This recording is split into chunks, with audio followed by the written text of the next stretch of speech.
So I'm just setting this up. I'll be ready to go in just a second.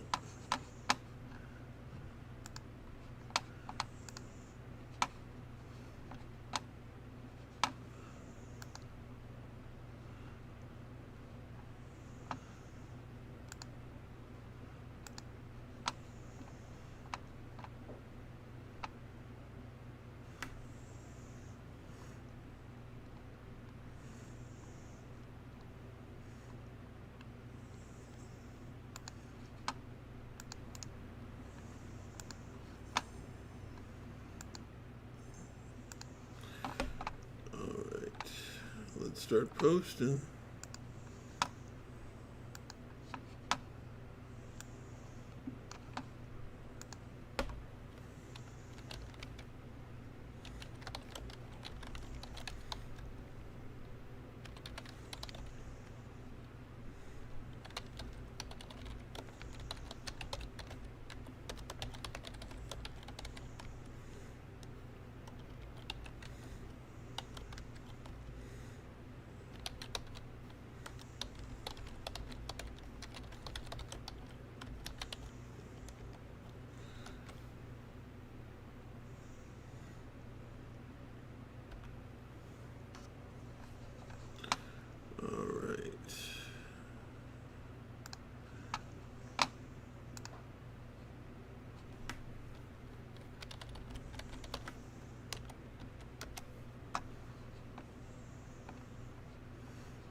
All right. I guess might as well put it on another channel as well. But I'm pretty sure that no one will come. But hey, let's see here. One more post and we will play.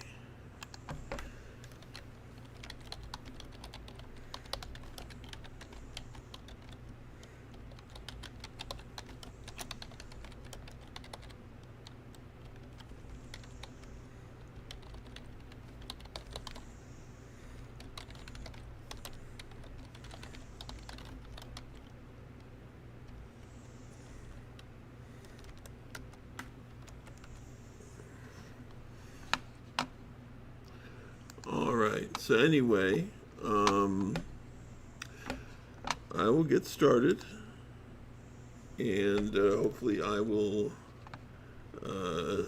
see you guys when you're here.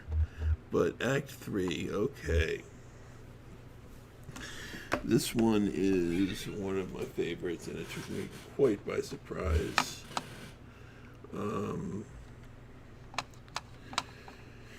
It is definitely one of the best presented games I have ever played, and Act 3 is a great example of why that is. That really is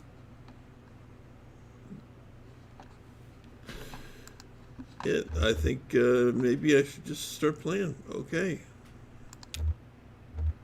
Continue. Here we go. Act 3.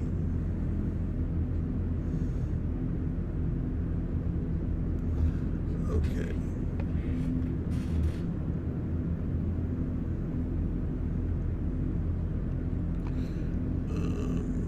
Hold on. Let me just make sure that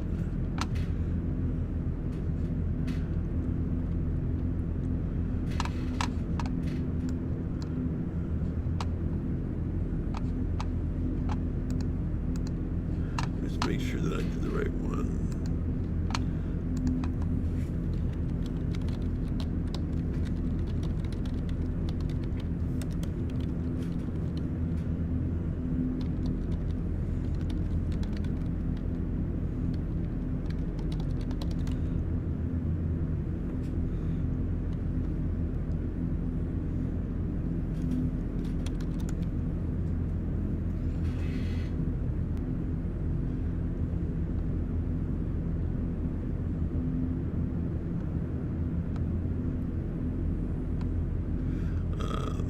I think I see Wayun typing. One sec.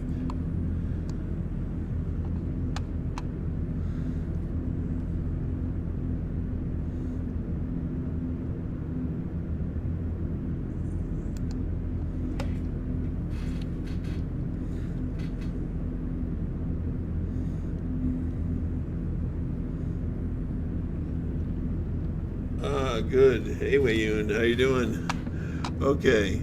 So this is gonna be awesome. I'm really excited for this playthrough. So let's get going.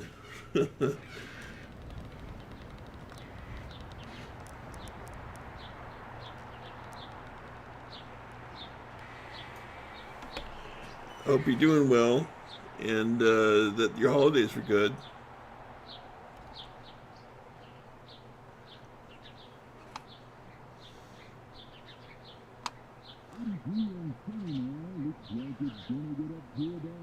'83 and sunny now. Looks like it's gonna be get up to about 101 by late afternoon in Louisville and 103 in E-Town. Not a cloud in sight, and should get out those parasols. Haha. Major accident ahead in Bardstown exit. So if you're headed to work on 31, you are late, my friend. Haha. Sugar? Just a little. I forget how you take your coffee. Oh, this is Lizette. This is Conway's wife. This is probably a dream sequence, because he always talks about Lizette. I'm tired. I didn't sleep well. There's horses again. Those old horses of Ira's used to keep me up. You thought they were having bad dreams, I remember. Ira wouldn't hear it. They're just horses. But those horses were troubled. Althea chewed up the wood in the stalls. That's right. Charlie loved those horses. He'd sit on the roof and read his textbooks and watch them. He was so careful there on the roof. Or on our roof was just in better shape than the one he fell from. I always told him to test each tile with a heel first. If it's a heel, you can kick it back and still put your toe on something solid while the tile slips. I remember your lessons. You just wanted to study his, what was it called? Astronomy. That's it. How could I forget?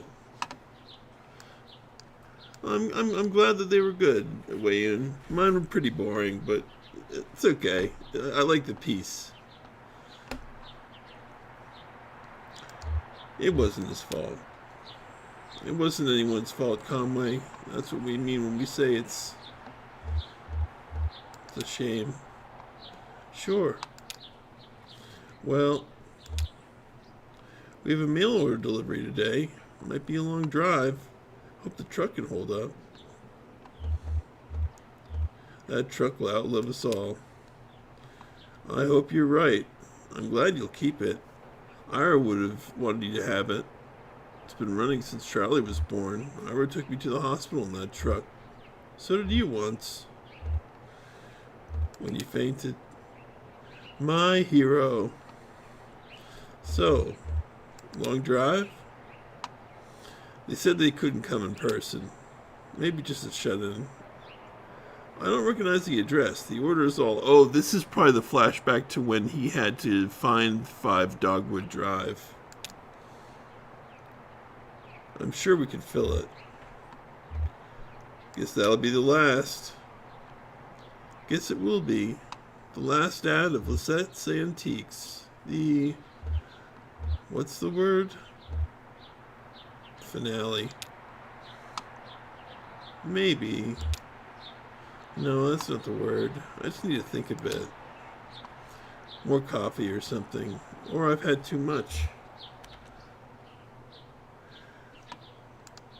It'll come to you. Maybe. I'm not sure anymore. Everything seems inevitable. There will start to be words that I lose forever. What are those boxes you set in the hallway? Charlie's old books. Oh, I thought you might like to look at them. I'll take them with me. Thank you. Cora should be here soon. Will you wait with me? Sure, Liz. I'll wait with you. There's your traffic and weather on the 5s. That's every 10 minutes. Brought to you by the Consolidated Power Company. Stick around for Old Kentucky Home with Kate, helping you turn your humble home into a mansion after this.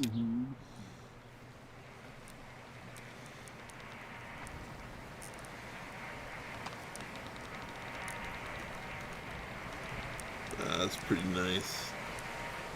That is nice. Right? I know. I can't do that to myself either, the coffee. Oh, see that the leg medicine? Now he's got that leg just like the hard times people have. Those skeleton people. I think they resemble they control people with debt. And so I think the fact that he has a skeleton leg sort of is analogous of the debt that he is slowly putting himself in. Alright, so Dr. Truman, who now has treated him, that's only if you make a late payment on a follow-up visit. I think everything went well enough here that they'll only want to bill for... yeah, they're already talking about billing. Oh, he's awake. How do you feel, old man? All fixed up? Truman says you might be a bit misty coming out of it, so... I was dreaming. That's unlikely. Blah blah blah TM is quite powerful. In fact, many patients report a sensation of lost time. Do you feel like you've lost time? I feel fine. Good. How about that leg? How's your leg feeling? Yeah, that's the important part. Well?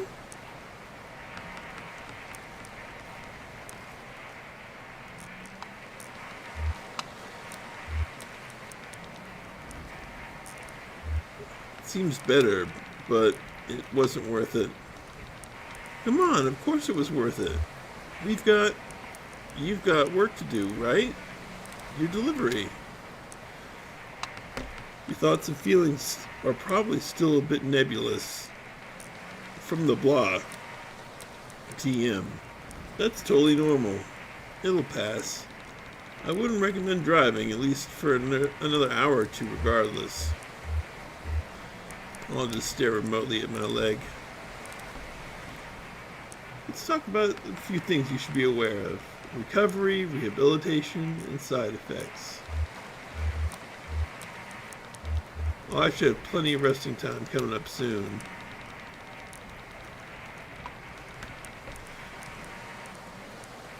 Good for you. Vacation or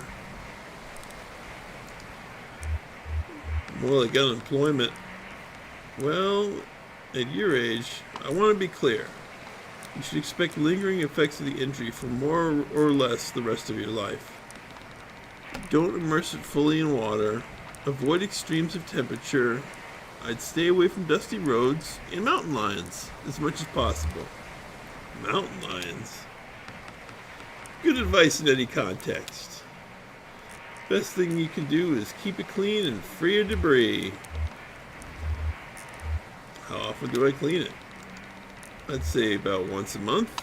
If you find yourself unable to avoid overly dusty or moist environments, you'll want to clean it more often. And, of course, have a doctor examine and recalibrate it every 12 months or so. So, do you have any questions? Anything about the build that didn't make sense? I don't mean to rush you, but I have an early fishing trip. What are you fishing for? Just down on the lake. Stripers, maybe. Gotta keep those wrists and elbows limber, you know? Haha. Oh, one more thing. Don't be alarmed if you experience any side effects of the Nerifnol TM. Typically, we see daydreaming, deja vu, pensiveness, fugue states, irregular perception of time. About 15% of patients report a generalized sensation of lateness. Nothing to be alarmed about. Just keep it in mind. Thanks for your help. Julian's outside. We can head back to your truck. All right.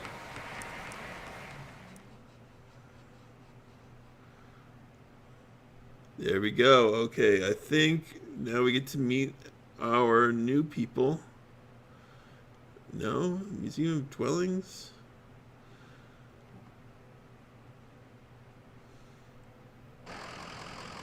Not quite yet. Okay. So let's talk to the dog. I always like talking to the dog. Got some rest back there. I don't feel much rest myself.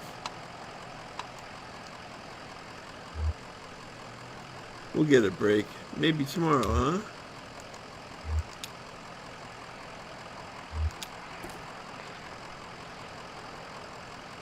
How are the drugs treating you?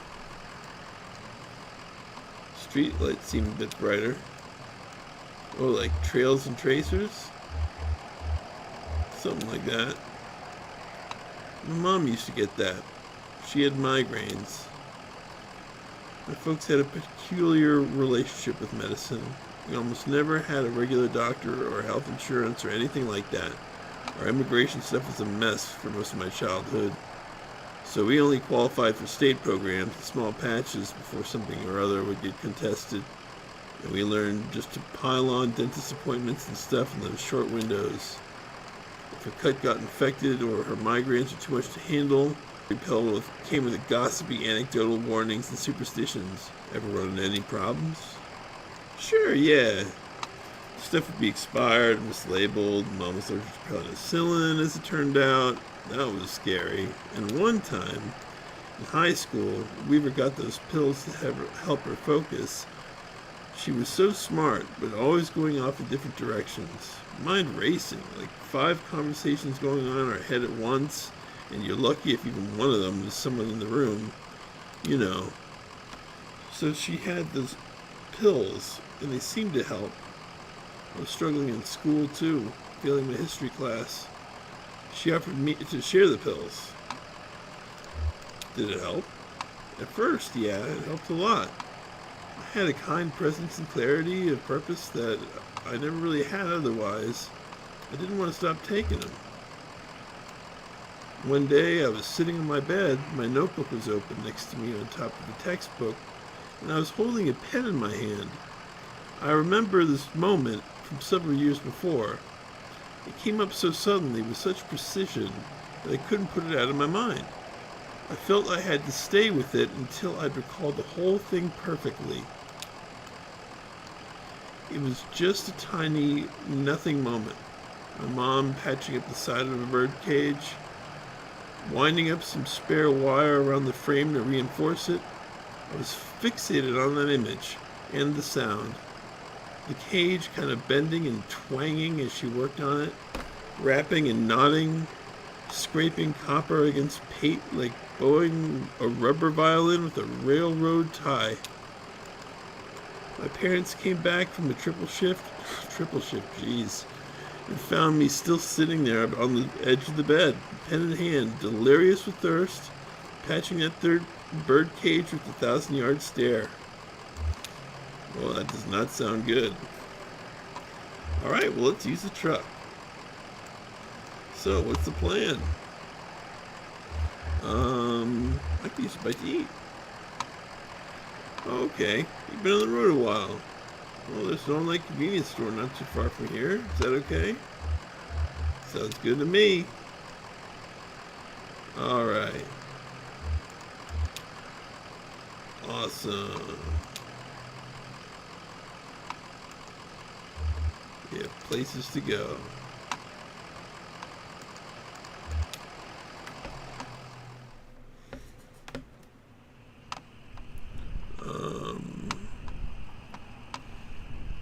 Are we really going to get something to eat? Oh, right. The truck's engine sputters and dies as Conway guides it carefully off the road next to a fallen tree. I remember this. Okay.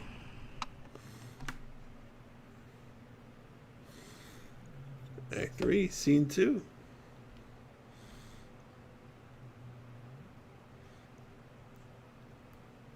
A tree.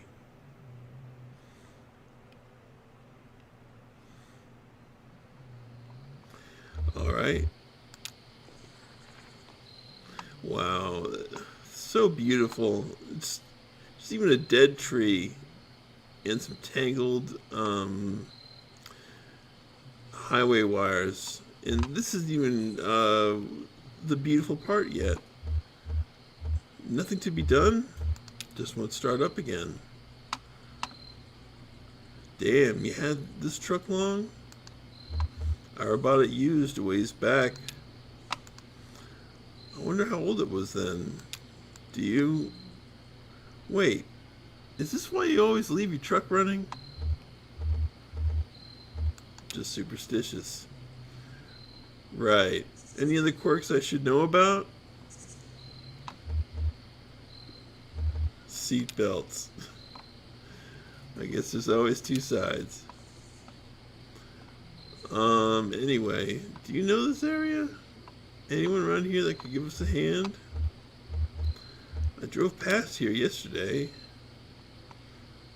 What were we doing out here yesterday? That tree, that bog. Are you sure this is the tree? What kind of tree was it?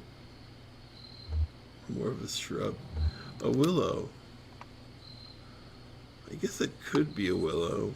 I don't know much about trees. Hey, we could call someone. Do you know a good towing company? Let's see. Yep, Lucky Boot Collision and Towing. Here's their card. Lucky Boot. Alright, I'll give them a call. I hope I can get a signal out here. Lucky Boot. Alright, we got a brick cell phone. Hi, hello. We got an old, I want to say, diesel old truck just stalled out. Did I wake you? Your card says open 23 hours a day. We have a car. I mean, it's a truck. We're broken down by the side of the road. That's why I'm calling. Inaudible forceful. Sure, that works for me. I just need to get back on the road, you know. Inaudible wistful. Well, I'm very sorry to interrupt that, but let's be neighborly. We already ate. As soon as you can get out here, we're off 65 somewhere. Just kind of pull up by this tree that fell over. Tangential. Okay, well, I don't know any of those people, but does that sound like the right area? You've been over here before, right? Indulgent. Okay, my pleasure. How long do you think you'll be? Distant traffic sounds. Hello? Okay.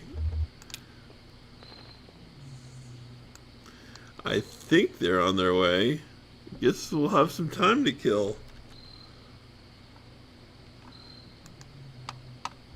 Pretty grim place to be stuck. I wonder what happened to the tree, I mean. Maybe it was just old. You know, it used to happen to old trees out in the forest. Wildfire would just come through and clear them all out. Made room for the new trees. Then people built houses. Now we can't have fires going all the time, so we kept putting them out. Now we can't have all these trees choking out the saplings, starving the young trees for resources, just clinging on to life until snap. And then some road crew comes by and blasts a stump with dynamite. I think I'm going to take a look at that radio of yours. Maybe I can get it going again. No point just standing around. Well, let's talk to Ezra.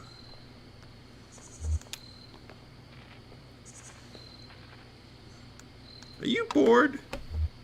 Are you? Yeah, most of the time. Let's play a game. How about 20 questions? Okay. Ezra looks meaningfully at his shoes. Got it. Okay, guess. Or, okay, guess. Oh, okay. Is it a bird? No, you're guessing too soon. Okay. Can I see it with my eye? Yes. Yeah. Your way to work? You drive down some back roads on your way to work, and yeah, I know what you're talking about. That stuff happens a lot, particularly in some states. Back when I was now that I am in Virginia, I see that a lot more than when I was in DC. Would I recognize it if I saw it? It would look like something you'd recognize, yeah. Yes. It's bigger than a dog? No, a dog is bigger, except for one of those really little dogs, or a puppy, I guess. Does a puppy count as a dog? Alright, that's all your questions. What's your guess? I think I get a few more. I wasn't counting, but I'm pretty sure that was 20. Alright, let's see.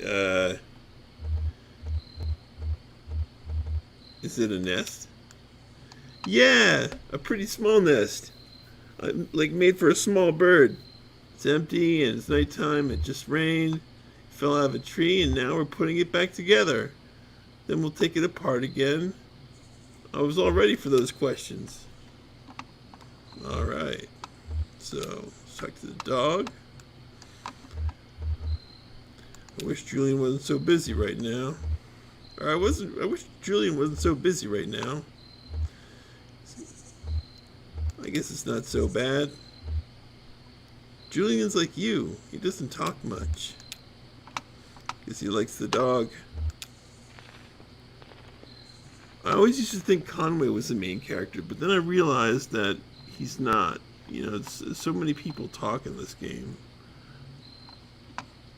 Oh yeah, definitely in Ohio, you'll see a lot of those places. Also, when I lived in Pennsylvania, I saw a lot of those places too.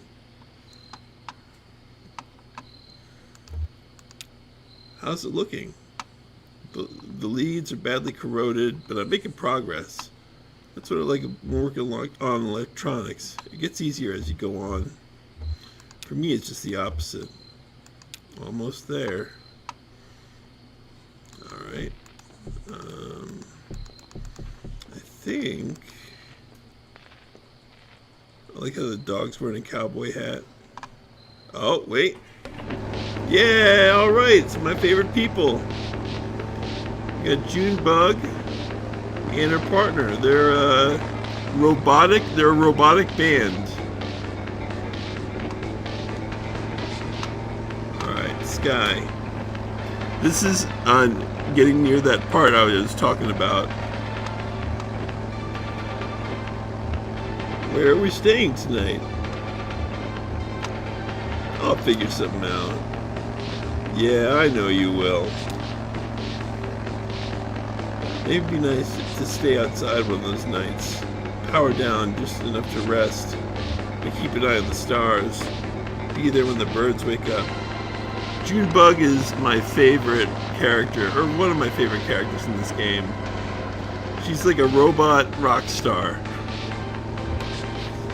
Short circuits, capacitors popping in the morning dew. Yeah, you're right. road ahead. How far out are we? And I love this camera action. I don't know, 20 minutes? Damn. Harry's not gonna be happy. You know he doesn't like me anyway. I'll tell him about the frog. He wouldn't understand.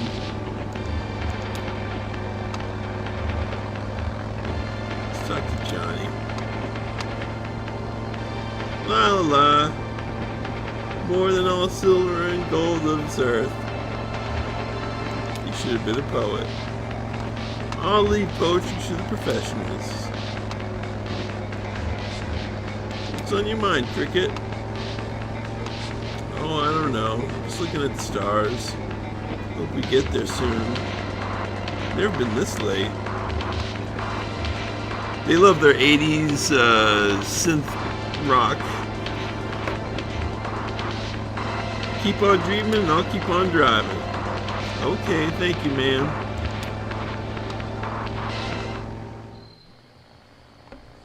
Look at this. Oh, it's so cool.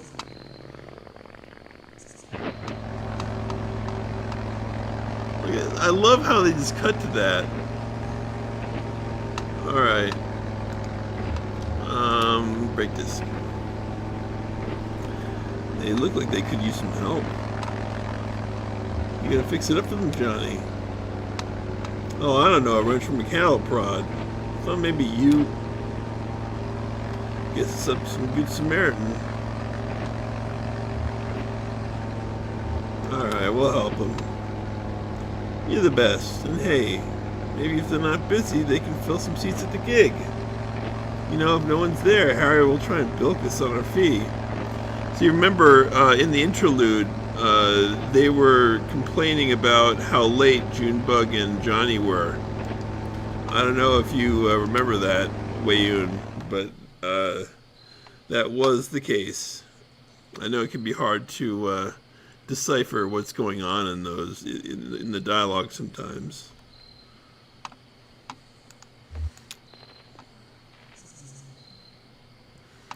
Is that him? That was a motorcycle. Lucky Boot has a big truck. Yeah, they were going too fast for a truck. But they were getting chased by something. Maybe they didn't see us. Next time we should yell.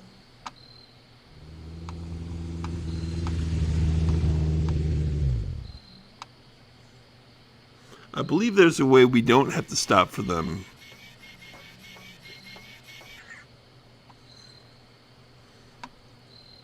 Stay here.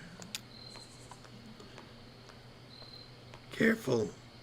Careful, he's wicked with strangers. Hi, you. You didn't have to stop. We got a tow coming. Hear that, Cricket? We didn't have to stop. Oh, why did we stop? That's a good question. These folks seem to have a certain handle on the situation. So...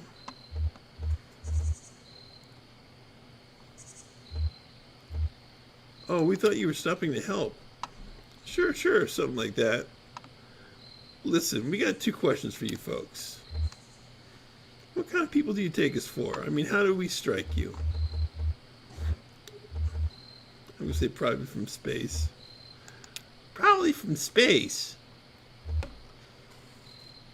I always said you fell from heaven, ma'am. Otherworldly. It's unmistakable.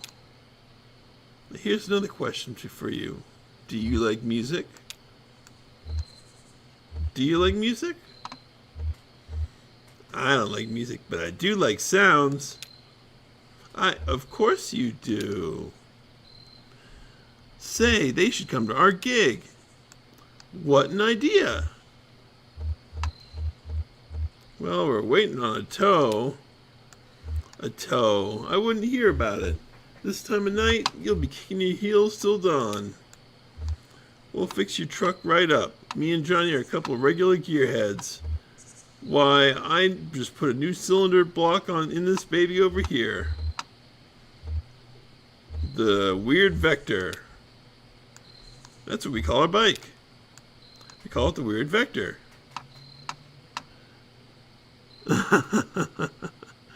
Oh, I'm sorry about that, Wayun. That sucks.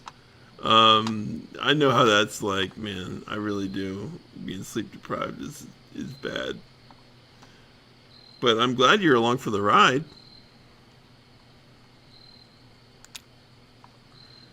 Because the front wheel's a little loose. I really do appreciate that you're here for the ride. It's good to like I always enjoy these intimate groups. I think I don't know if Mono's feeling very good, but I hope he comes as well. Just having one or two people, that's fine by me. We'll get you fixed up right quick so you can come to the gig. Especially you guys. I enjoy you guys' company. See, we have a regular booking tonight, and, well, we're running late. Very late. Like, Wayun, I really enjoy that you and I seem to have very similar tastes. And I know that the next game that we play, the Captain, you're going to absolutely love. I don't know if we talked about this, but we'll talk about it later. It's like an episodic Star Trek game with combat and everything. I'll send you messages about it later. Anyway, very late. That's what I told them. Now, the old man who runs this venue, Harry Esperanza, the guy who we saw in the interlude Act 2, is a notorious withholder. And if we don't get a few bodies in the crowd, well, he'll go penny pinching on us. Just a short set. We only have one song prepared. Yeah, this song, by the way, is amazing. We get to pick it. We get to make it ourselves. You'll come to the gig, won't you? Of course we will. Of course they will. Can you believe we almost didn't stop? Hungry, old man? I think I got a crust in the sidecar here. But Johnny here saw you folks in trouble. We're in trouble.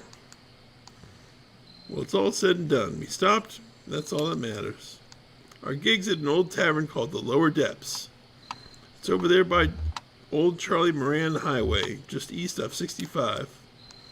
We used to take a right off the interstate around the petting zoo. Johnny likes the petting zoo. I do like the petting zoo. Now let's see about that truck of yours. I feel certain we can get it running.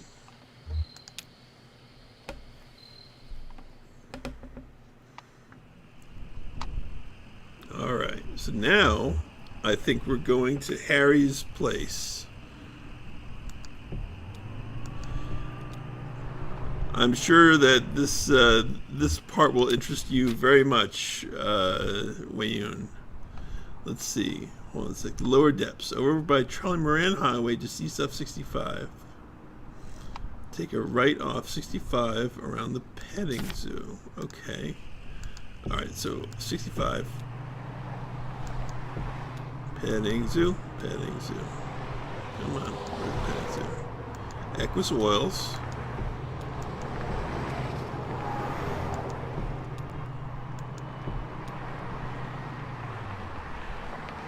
Marquez Farmhouse. We have the Burning Tree. We got the petting zoo.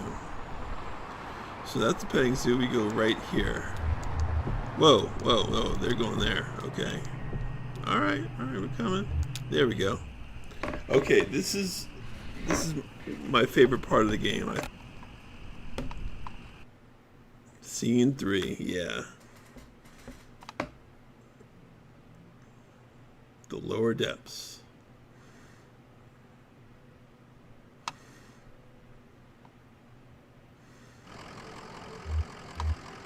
So cool. Alright, so let's talk to the dog. Doesn't feel right. Like a deep pit. I wonder sometimes if I'm really up here or still down below.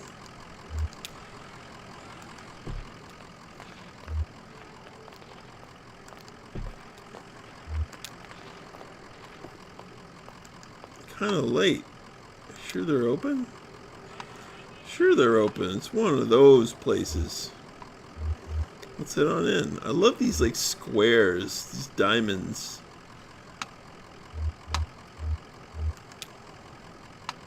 We are not saints, but we've kept our appointment. How many people can boast as much? That's lovely, ma'am. Who said it? A poet.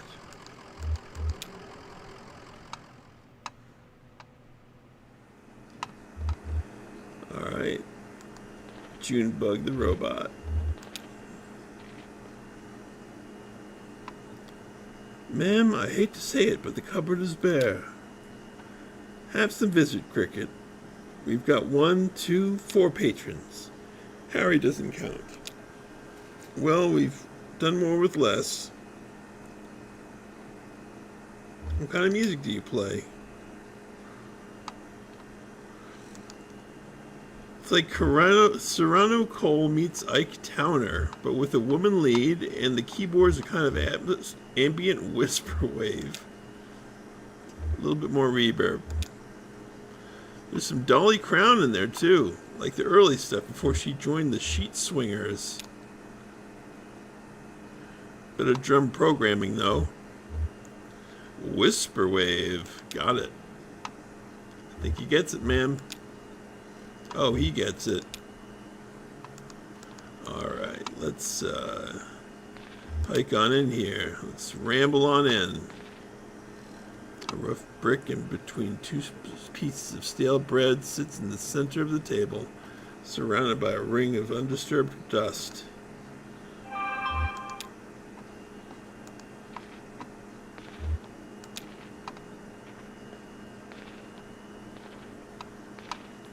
All I'm pouring tonight is Hard Times whiskey. Hard Times, that's the whiskey that the skeletons sell. Got any coffee going? No coffee. Hard Times whiskey. Say, shut the GD door, would ya? I can't afford to run the AC all night. Sorry, Harry. Oh, it's you two. Where have you been? Never mind. Listen, I can't keep this place open through the small hours of the night just waiting for musicians. Where is everyone? Everyone had to clear out. Yeah, everyone had to go because of the Hard Times people. Let's set up, huh? There's nobody here to listen to it. I can't pay for... We brought some people, Harry. A crowd is forming. Yeah, but also Don't you trust me, Harry? Well, sure I trust you, Junebug. But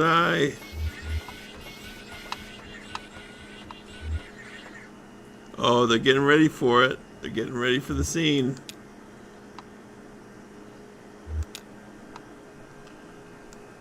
Ezra flips eagerly through the jukebox's catalog of songs. What do you think? I don't know how to play this game. I remember when I was like that. Okay, so this is fair warning. This is, I believe, when the scene starts. It's really, really, really cool, and we get to make a song. All right, here we go. Oh wait, goggles. Focus set of black goggles sit on the edge of the table. Oh yeah. Oh no, this is different. Next to an ashtray, a newspaper, a few empty glasses. Huh. What do you think that belongs to? Wherever they are, they're gone now. Must have been pretty tanked to leave it behind. This thing looks expensive. See if there's anything else. Nope. Okay. Yeah, check this out. This is freaking amazing.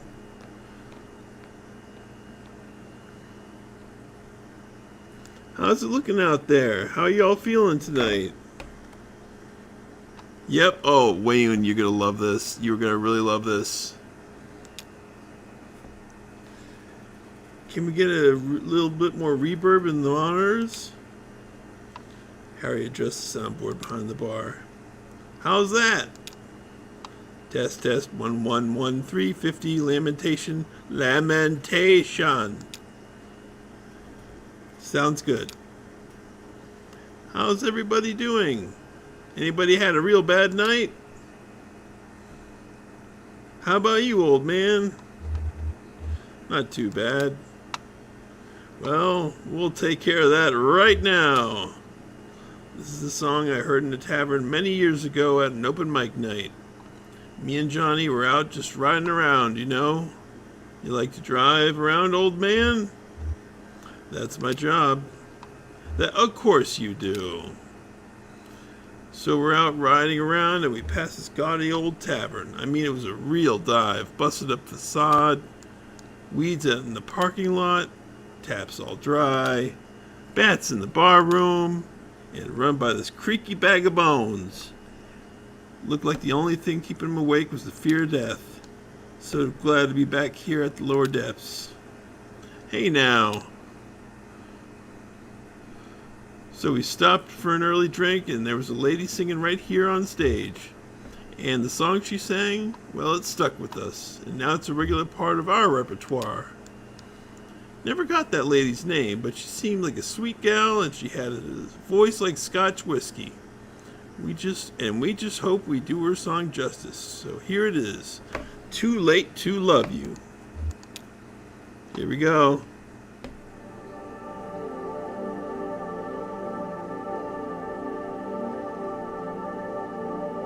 What's going on?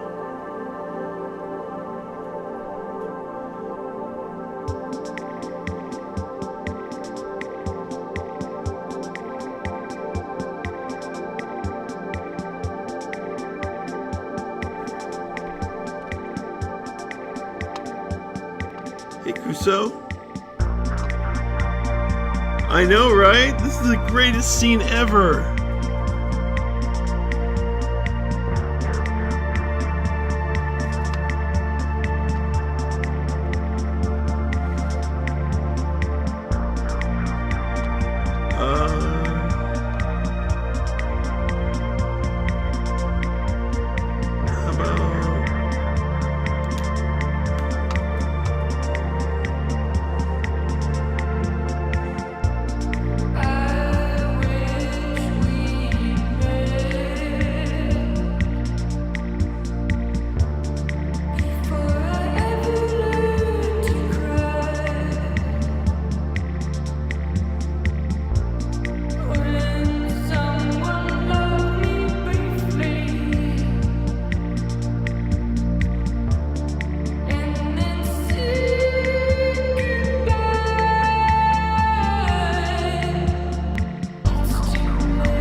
All the way.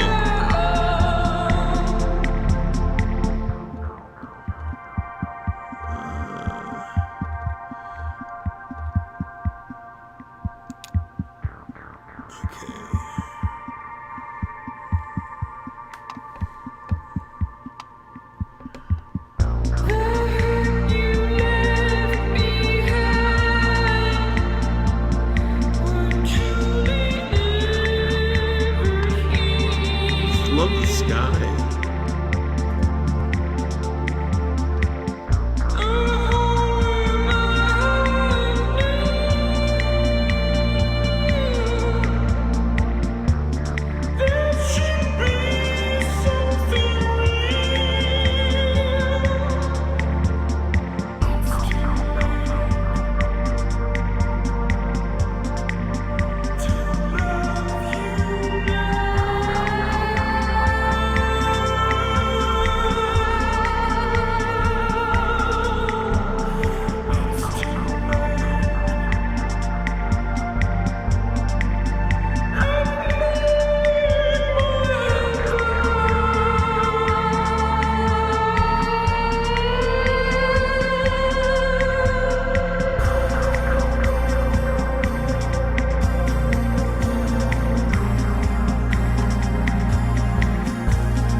not expecting this at all.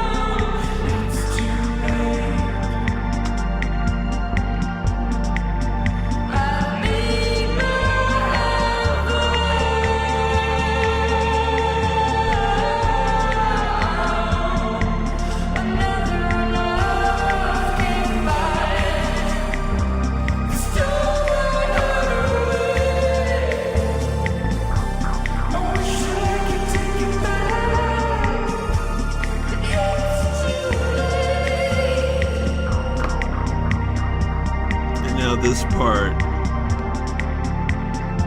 so well done. Just everything coming back together.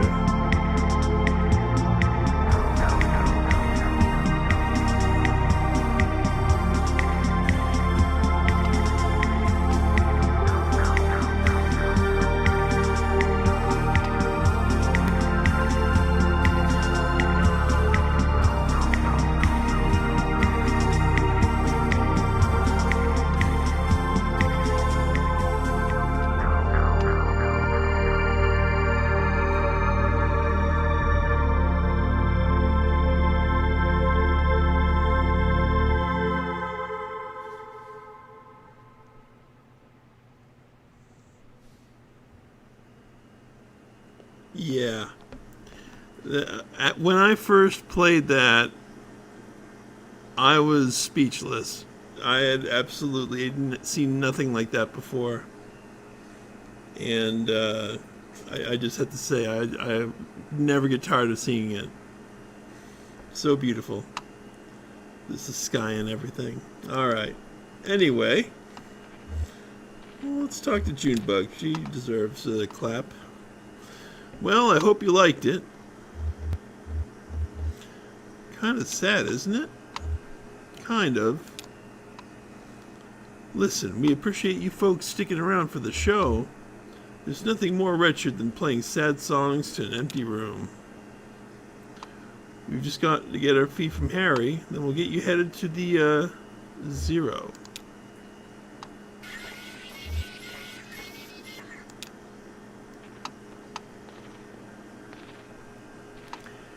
And to think, Cujo, you came by just as it was coming, as it was playing. That's pretty good. It's pretty good timing, right? It wasn't that cool, Wayun? It's like Final Fantasy VI opera scene, this spacey scene. Both of them were just so unique. It's really great. I'm so glad that you were able to see it too. Well, Harry, I think it went pretty well. I see the crowd was into it. Reverential. Rapt. I guess the usual fee is about right. And we'll let you get back to your business. Well, that's just the... Damn it, I was trying to tell you to. I can't pay. They cleaned me out. I got nothing left but a GD IOU from the distillery. The Hard Times Distillery. The Skeleton People Distillery.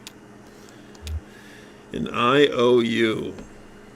Yeah, I traded them for some whiskey. And I guess I had some surplus credit. So I got this note to get more from them later on. Must have been a hell of a trade. I had to. Gotta keep this place open somehow, god damn it. Watch your language, Harry. Say, we just need to get pointed toward the Zero. Oh god. What's that? You know what they're talking about? Tell you what. You point my friends and I to the Zero. We'll call it even. Are you folks sure you want to head down there? I've never been myself, but I hear people hear things. Rumors. Do you know another way to Dogwood Drive? Dogwood? Got a letter, did you? I got a stack of them. Well, okay. Sounds like the Zero's your only course now. Harry, you're all right. If only. You got a radio in your car? Yep. Well, here's what you gotta do.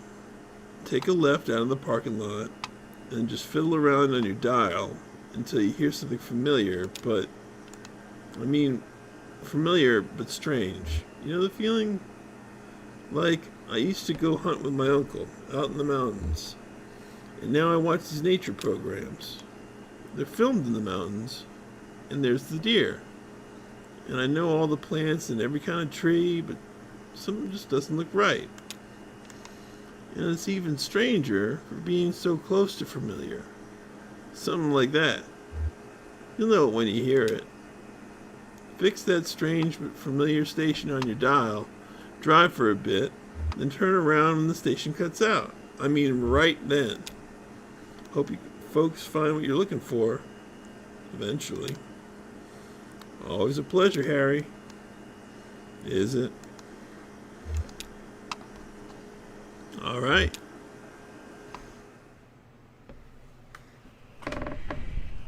So let's see our directions. Tune the radio. Looking for a station that's familiar but strange. Drive for a while until the station cuts out, then turn around. Okay. I guess we'll start on AM.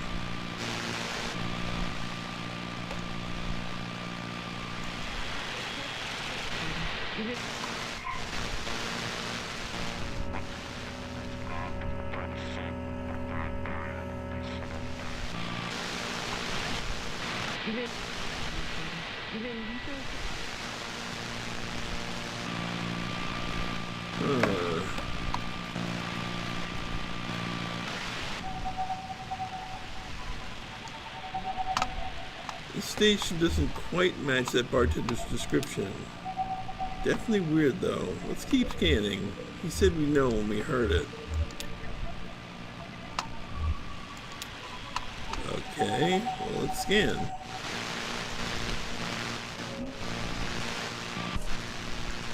What's this station? I've never heard this before. Sounds like horses? Horses running? A race? Lisette and Ira had some horses years back.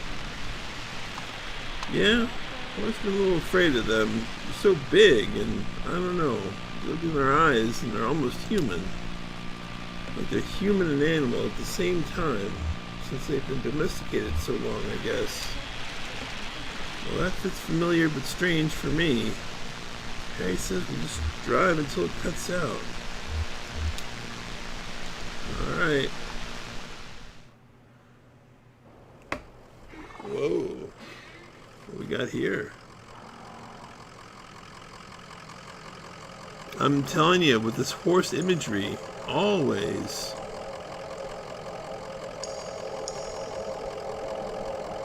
So much horse imagery in this game, from the beginning to the end.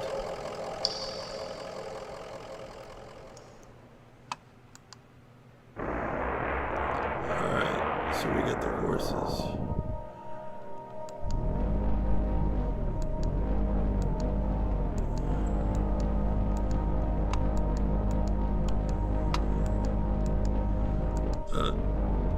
Hall of the Mountain King. This is a strange one.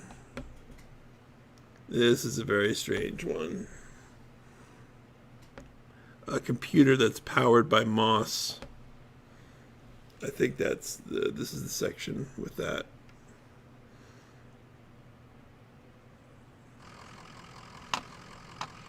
Yeah, I'm pretty sure.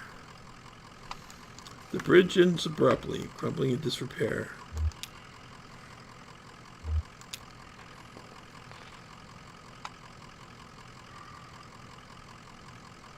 Huh?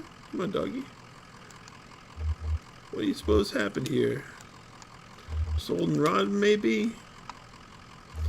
Old and rotted, just like us, old man.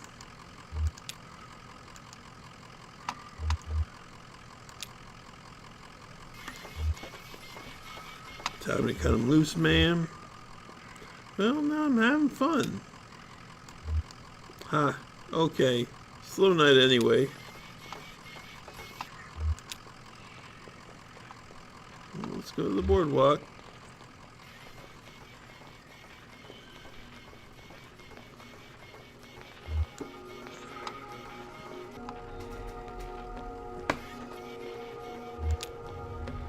And we got a stack of computers.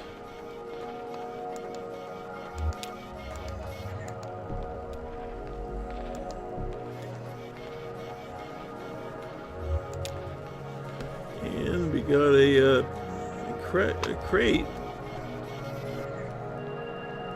with a rag in it. Might have been a blanket. Ah, yes, here we go.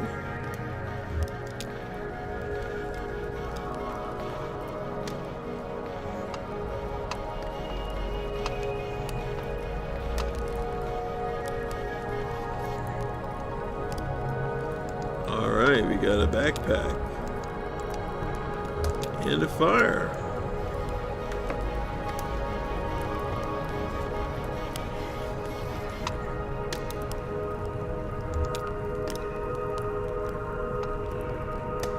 Alright, let's check out what Amy has to say.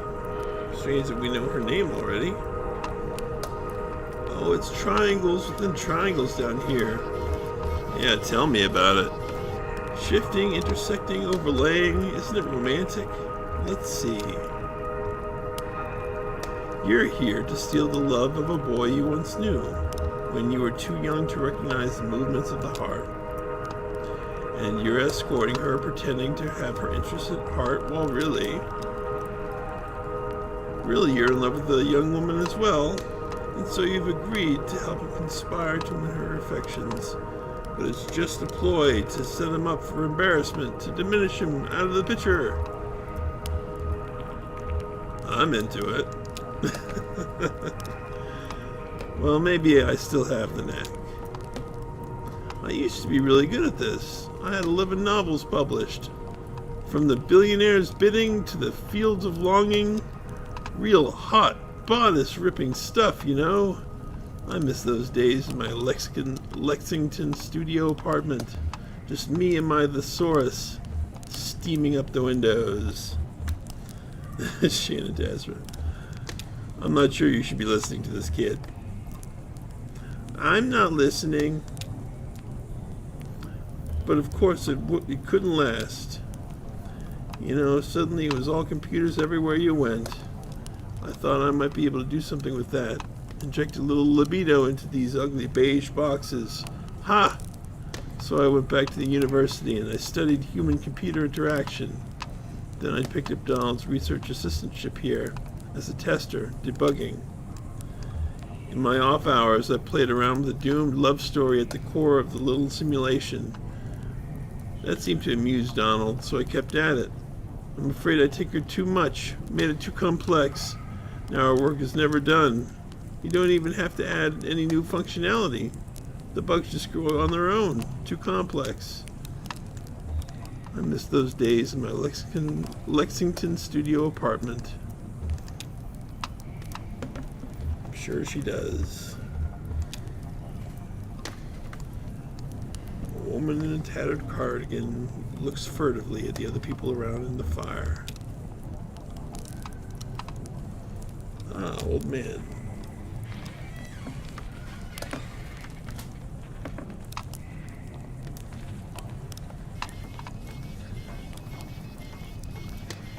Okay.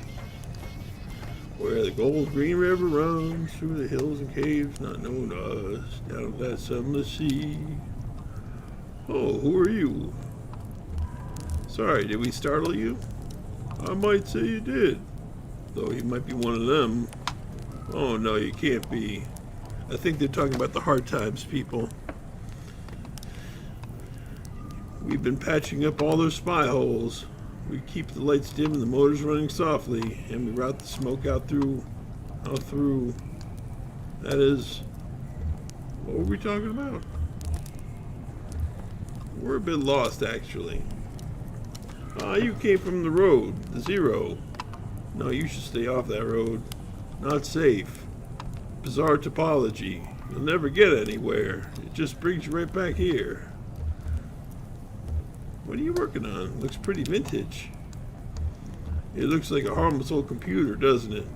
Like some beat-up mainframe exhumed from the university basement and left in this cave to rot, or to flower. No, it's no ordinary computer. I've modified it extensively and in some pretty experimental ways. Believe you me, and that's to say nothing of the software, but you look like a technically minded sort of person. Tell me, do you know of the effects of mold growth on diffuse-based transistor circuitry? The mold would burn up. Exactly, it burns, and oh, the sweet smoke that issues from it. But it also leaves a sticky residue to seep through the machine, forming new connections and creating new circuits. The computer is no longer the pure domain of language or mathematics, but entropy. Thwarted and feeble, we hammer at the derelict keyboard. My name is Reason, King of Kings. But we are mere tourists in the ruins. Our keystrokes echo off into the tunnels, boundless and bare. The caves stretch far away. We are too late. Always too late. What? Did you say something? You were about to tell us about the software. Oh, the software. My life's work. Xanadu. Have you heard of it? Perhaps you've read about it in a journal. It's been years since I've published anything. Xanadu has evolved significantly since I've explained its data structures in my article, Literary Multitudes, Hypertextual Narrative and Post-Structural Witness. Evolved and then deteriorated. I'm afraid you're too late. Fellow hypertext enthusiast. As the mold accumulated on the circuitry, Xanadu blossomed for a moment into something holy and enchanted. Then all the charm was broken. Do you have any idea what it's like to spend your whole life building something and then sit powerlessly as your work declines into ruin? I drive deliveries for a small antique shop and we're closing down. Ah, shuffling around the dusty goats of antiquity.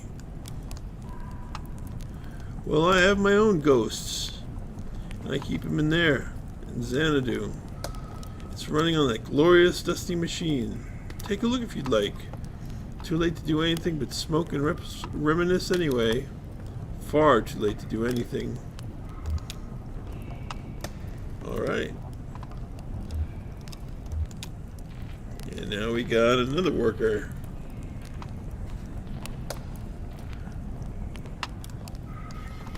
Do you know that when I first if this cave were larger, could it... I'm getting ahead of myself. I've got it. How do you characterize this space? The one we're standing in now. Kind of spooky, but I'm not scared. Spooky for a baby. I think we'd all agree that's a fair assessment. Wait, let's unpack that for a moment. What makes it spooky? No. How do you know that's spooky? Or would be spooky for a baby? The huge fire? Mysterium tremendum. It sends the shadows scattering, momentarily lights the mouths of unseen tunnels. That fire is constantly reshaping my... Hey Matt, how you doing?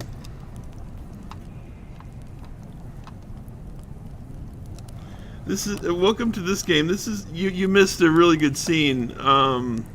Man, I wish you could have seen it. I'm glad you're here though. This is a very weird game. It's at its heart it's about Americana. But it's very symbolic. It's one huge analogy. Close your eyes. Will you close your eyes? Okay. Good now. You're standing on the top of a rocky peak. A tongue of flame licks the shadowy anemones of... Where are we? Oh, here again. How disappointing. Sorry to disappoint. No, it's my fault. I shouldn't be so attached to the future. It's always getting in the way of my work. Better to be in the moment, carefully observing and documenting with no attachment. Let me give you an example. I was a grad student studying statistics when I started working with Donald on his project. He said we needed someone with a more analytical mind to do the descriptive writing. Someone who would appreciate the cave descriptions as real labor, instead of just taking their authorial voice for granted. Donald warned me it would take long hours of typing painstakingly detailed descriptions into the computer, and I put in the hours, believe me, I put in the hours. I've described every facet of this cave in such detail that sometimes I don't know if I'm reading or looking, writing or exploring. Often in the dark and lonely moments, I worry that in my sleep, I've transcribed rooms from my dreams into the system. How would we know? They could only be entered with precise and faithful detail. That's all I know how to write, and all I dream about is caves. I only dream of caves. Alright, let's see Xanadu. The computer program.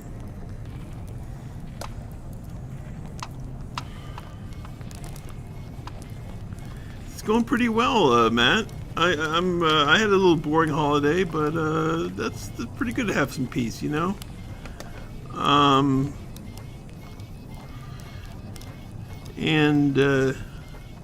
But it's good that you guys had a good holiday.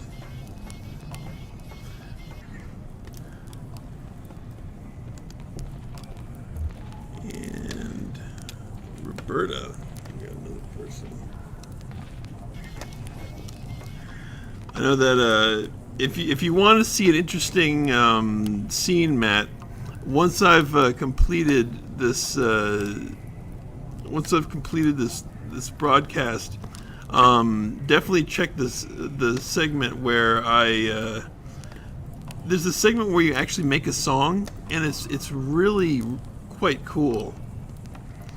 I don't know, weigh in if you're still here. I don't know if you could tell Matt about it, but or if you could back me up on it. But it's really, really, really cool. All right, the kingdom is in peril. Oh wait, let me hold on a second. Yeah. Well, what else is new? Oh, is this a dig on Roberta Williams? Where is the kingdom? You're in the throne room. There are 3 legendary treasures hidden throughout the castle that will restore these ruins to their former glory. What do they look like? She's messing with you, kid.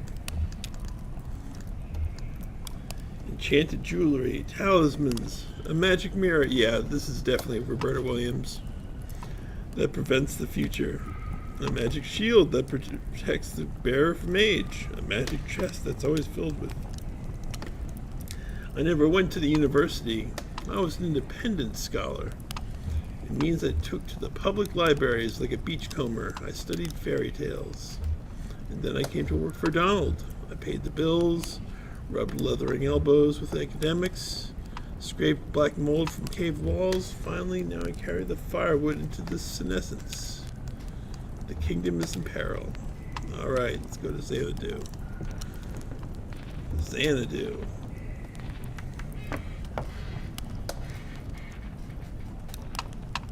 Okay, see you later, Way. It was good to see you.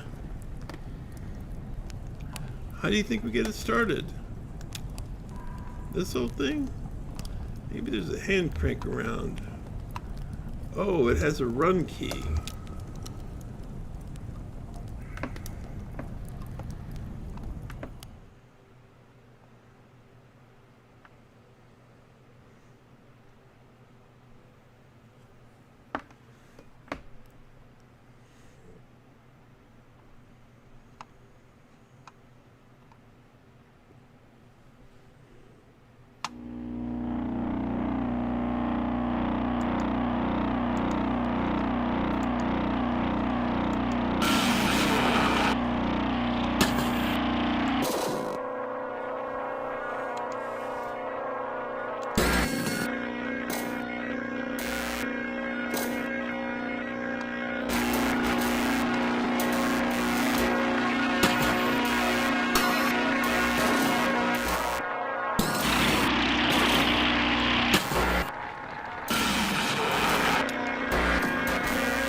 boy. Okay, that's nice.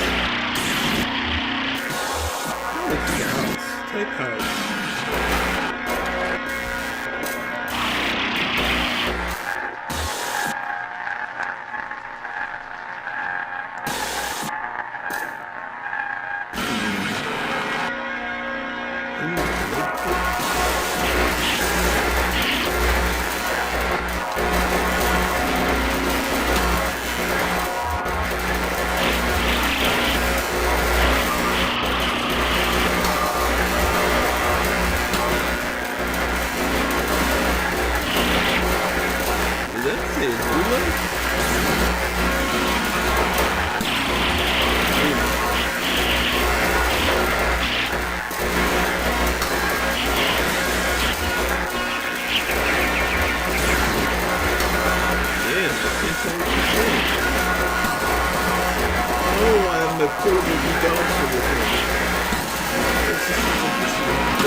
Alrighty, all the way up to scene 6.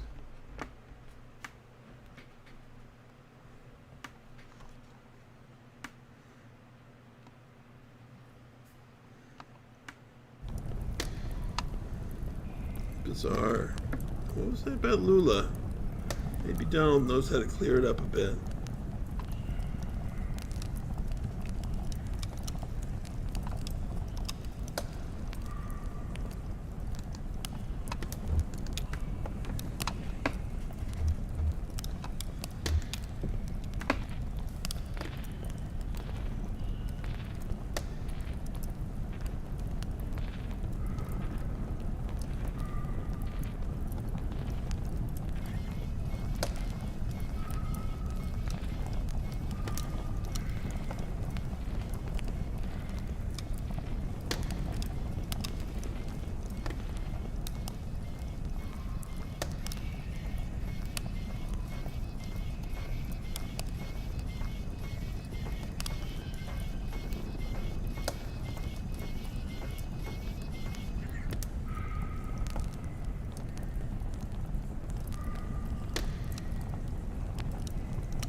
So you've seen it for yourself.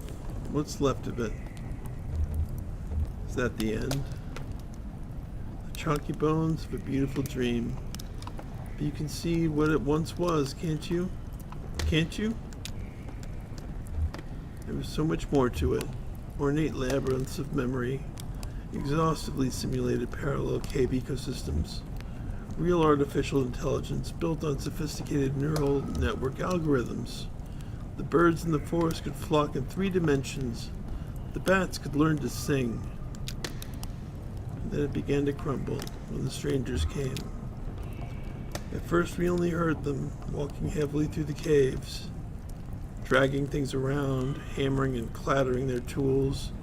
Sometimes we heard working songs, never close enough to make out real voices, just their echoes cascading wordlessly in the tunnels. Then we caught a glimpse of one. What they look like. They look like... No, it's too horrible. I shouldn't be telling you about this. They're dangerous. They're strange. I should never have tried to outwit them. They were always too much for me. But it's too late now. If I had listened to Lula, Lula Chamberlain? Yeah, of course. Oh, do you know her? How do you know her? It was a long time ago.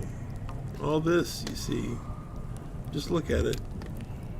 No, she's gone now. She left.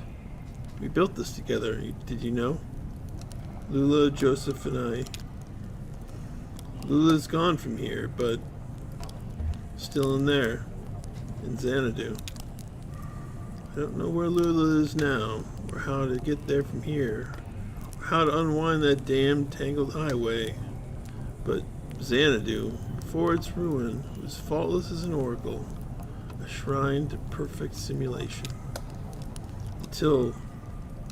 But maybe, those weird interlopers destroyed my Xanadu.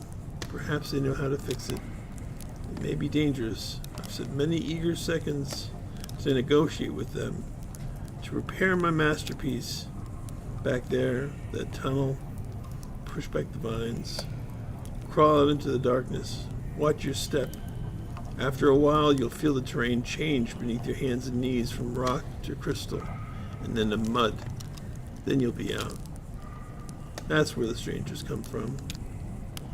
Now leave me alone. I still have a bit of mold in my pipe and a few dreams left.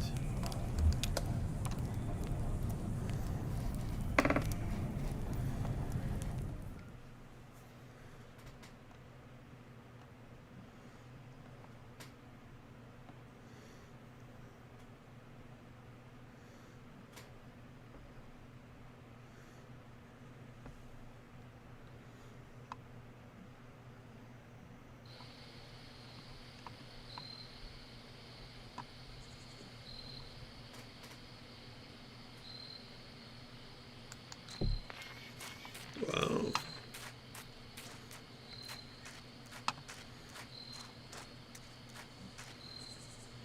Well, this can't be right. Looks like an old church. Worth a look inside. We can look for lizards. Okay, we'll make it quick.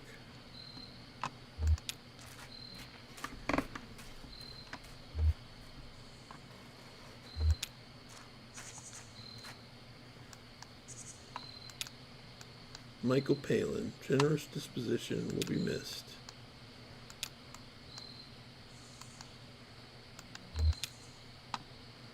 Okay.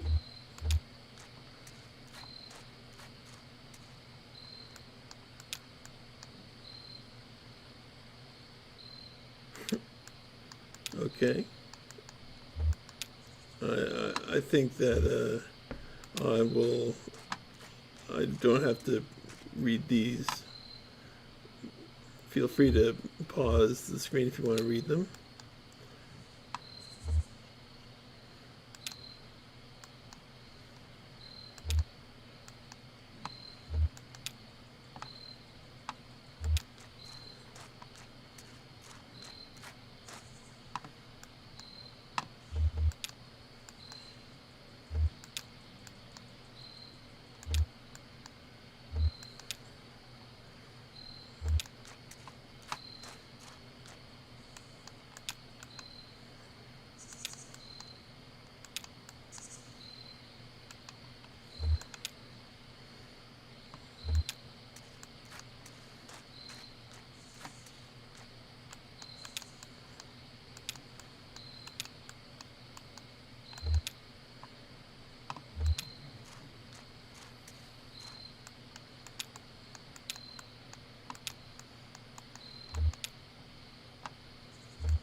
You know what? I think that sounds like spirits. Maybe maybe they're burying their spirits in a grave. I'm not sure. That seems strange. I wasn't really looking. Nice cover story, kid. Is that guy your boyfriend? Nah, what's a boyfriend anyway? It's a word people use because everyone else does. It doesn't mean anything to me. He's my cricket. See, it means something. It's specific. I want to be specific. I think you are. It's the middle of the night, and here you are in a graveyard. Any other kid your age would be in bed. You gotta make choices and own them. You think I was born this foxy? I came off the assembly line about a half foot shorter and all gray, no eyes. They were gonna have us clearing out the old mine. Doesn't matter what you look like under all that rock and water. Bunch of gray shadows shoveling and hammering invisibly at the walls, draining the tunnels. Johnny found some gear, an old tape player. We hid it away in the underwater cave and listened to it over and over, and we knew we weren't miners. We slipped out onto the road, just these two featureless shadows, and ever since that night we've been detailing, coloring in, specifying. I feel more like myself every day. I think I should be a musician too. Is that right? I'll have to keep an eye on you.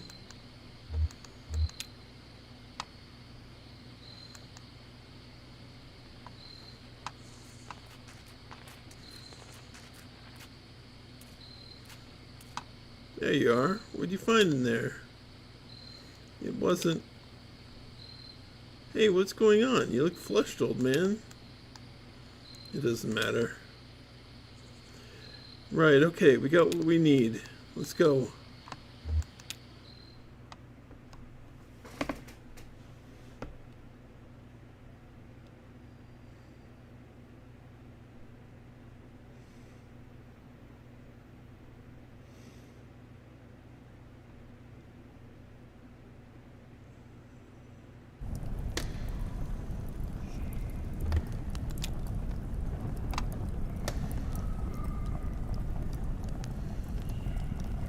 Face over round the road, close your eyes with a holy dread, before our old whiskey fed, drank from the rivers down below. We found your strangers. We know how to fix your damn machine. I'm not sure it was worth it. Oh, soon the visions will return. What have you found? They say you need to scrape the mold off the timing crystal. But the mold, of course. Too much mold on the timing crystal would send the simulation adrift. Each moment lived out of sync. By all means, yes, clean the timing crystal.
See anything that looks like a timing crystal?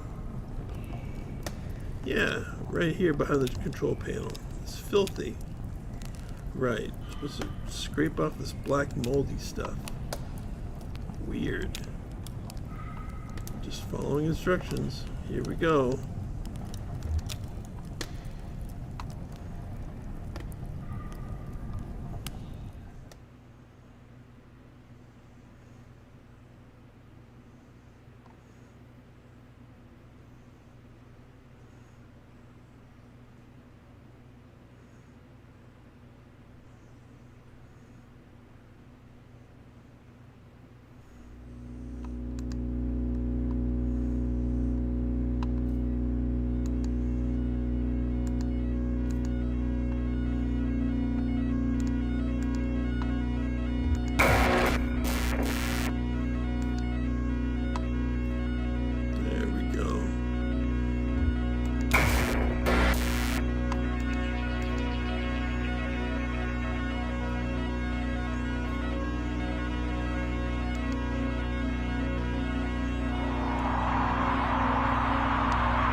Standing at the end of the road before a small brick building. Around you is forest. Look at the building. Enter building.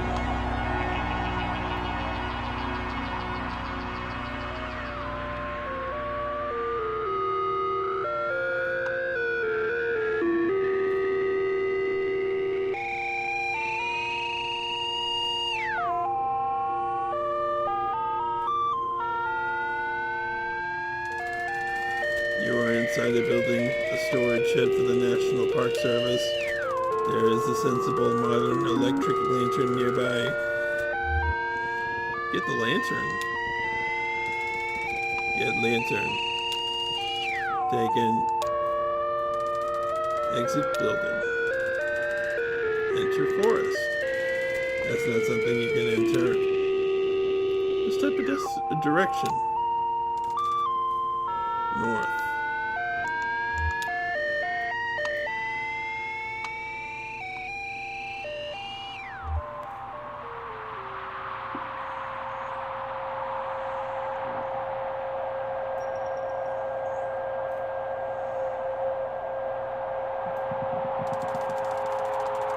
You are in open forest with a deep valley to one side. Can we climb a tree? Climb tree. I don't think much is to be achieved by that. Sorry. Can we dig a hole? Dig a hole. You can't see any such thing. Pretty limited vocabulary. Man, this definitely feels like a lot of parser games I've played. South. You're in forest. Hey, it's a maze. West. You're in forest. Lula is here, soldering replacement components in the small handmade radio. Oh, we should talk to her. Ask Lula how she is doing. Hi, Donald. I'm getting the strangest interference out here. I've been tuning the radio circuits as gradually as we go, swapping capacitor values and tweaking resistor networks. It was working for a while, but everything I can pick up sounds so distant and muffled. Lula hands you the radio. Well, maybe you'll have better luck. You're good at this stuff. Just don't forget to give it back. West. You're in forest. Joseph is here, tapping with a small stylus on a modified pocket braille slate. A small gray kitten, no more than a few weeks old, dozes comfortably on the top of his backpack. Maybe he has something to say. Listen. Donald, I was just transcribing your footsteps, sounded like. Joseph runs his finger along the index card he's been tapping on from right to left. Long, weary song, dearly gone, dearly gone. You beat a melancholy shuffle through these woods, Donald. Huh.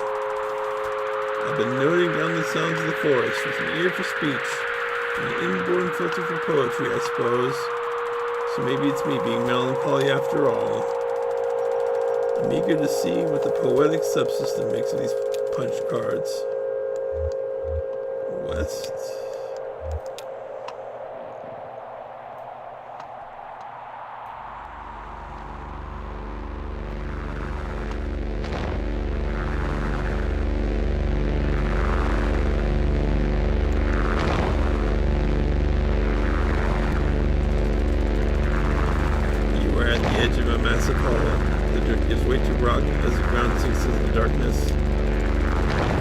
Tied to your upper back, slipping through sweat in the afternoon sun. The rope slung around your shoulder has slipped into the strap of your backpack, kicking uncomfortably against your collarbone.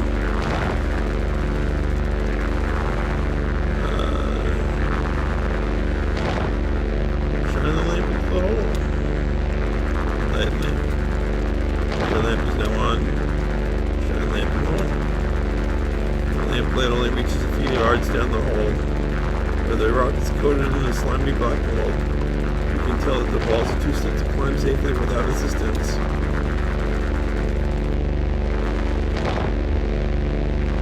Try using the rope. Tie rope to the tree.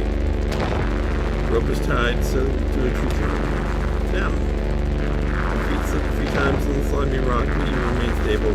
Lula and Joseph descend clearly out for you.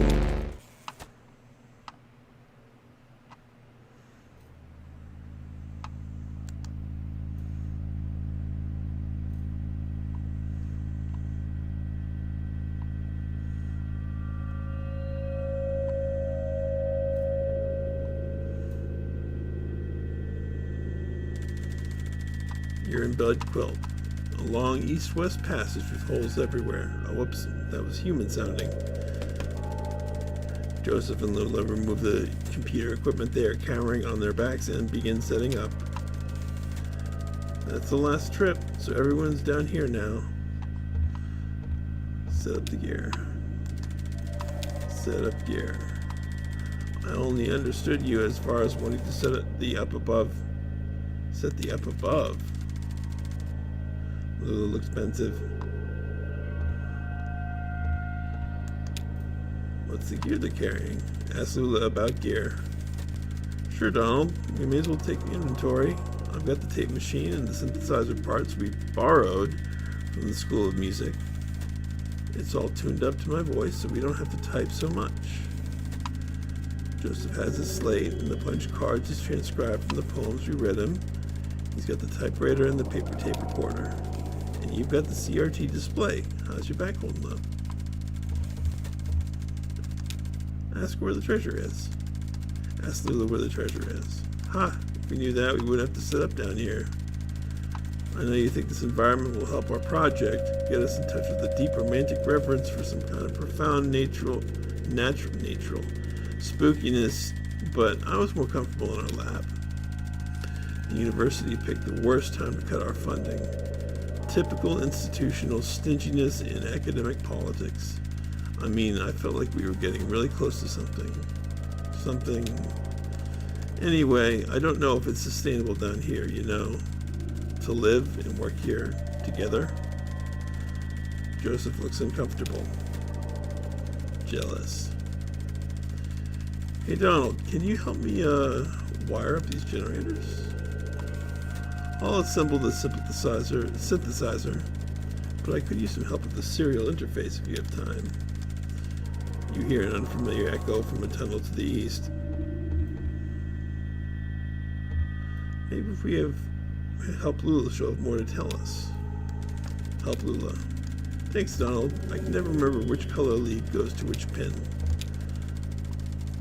Lula begins unpacking a box of wires and terminals. Do you think there are paintings down here? Cave paintings, I mean. Maybe some old pottery shards from when the world was young and early men and women huddled into these caves to... Do you know, I think cultural fossils are the saddest fossils. Sadder than animal remains, I mean. You might come across a petrified mollusk or a partial dinosaur footprint, and we say there was a point of contact here where a body touched the earth. But maybe there's a little bit of evidential garbage. But the life who owned that body never cared or has moved on anyway. And that's the end of it. But suppose I shine my lantern on one of these walls and I see a crude painting, thousands of years old, 2 men and a woman, charcoal and blood on rock. Someone put that there to keep something on the rock after she passed. A hope, a relationship, or a moment, a worry maybe, a regret. She made a painting to keep something alive for her. But like that dead mollusk and that itinerant dinosaur, she had to move on. Whatever it was is gone, and now we're looking at this painting, this dangling copy with no original. And you were interrupted by the ominous echo of a grating, scraping sound from the east, louder than before. What the hell was that? Let's check it out.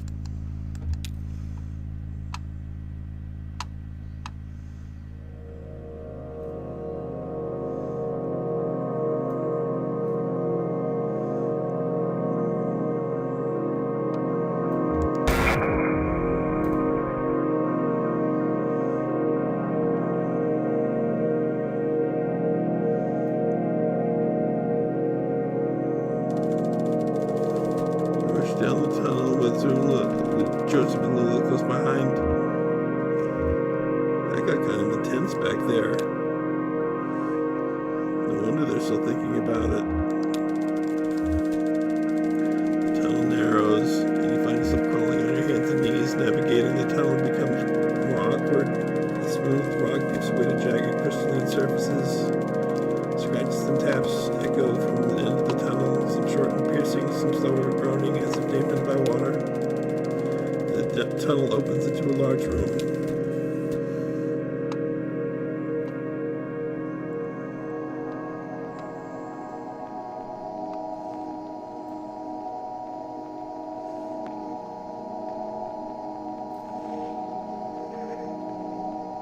Yep, those are people from Hard Times.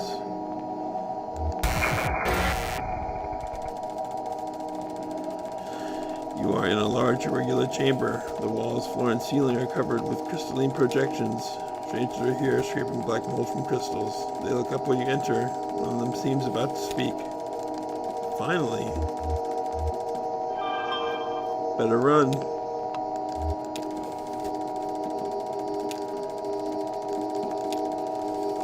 So flee through the tunnel to the north.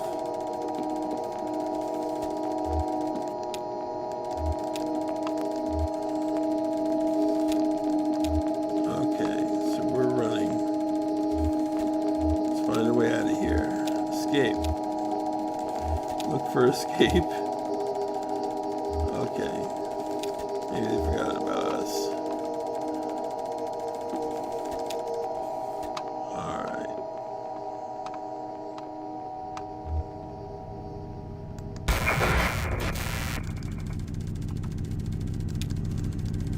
Lula's here panting for breath. Did they follow us? Where's Joseph?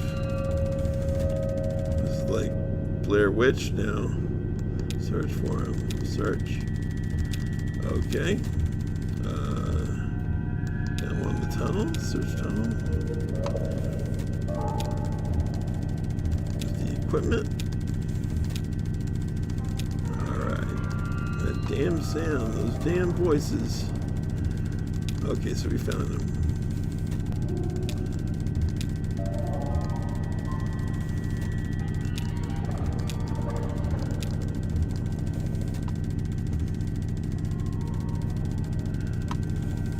Weird images got burned into my mind's eye. Television, scarecrow, crystal feather sandwich, CRT monitor, bottle, and anchor. Lula looks down at her feet. What's up with Lula? Nothing. Just Joseph. You sound disturbed. Lula, you heard the same stories I have. Doesn't matter now, damn it. I'm leaving. To hell with all of it. Getting back on track. We're so close. For Joseph's attention. Sound something at Joseph about the project you're working on together. We'll die in these damn cold caves. What about those men? And you know they'll come back. Tell them we can find someone to start a fire. Did you hear their voices? They'll find you, but not me. I'm going back to the surface. Stop. Your stupid fight is ringing through the whole damn cave. Joseph is right. We can't stay here. I'm leaving too, but I'm not going back to the surface. I'm taking my station wagon and heading down to zero.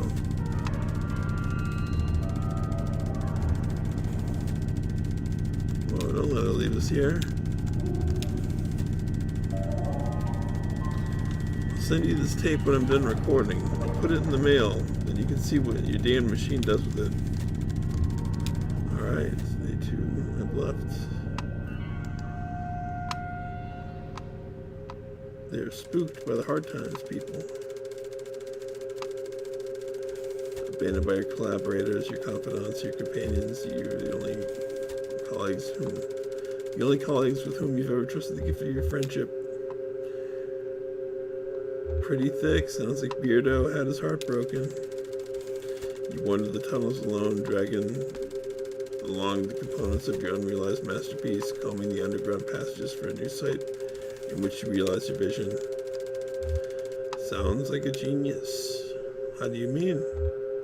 Vain. Vanity, aimed at the truth. My Aunt Remedios, before she got into the hole ethnomusicography thing.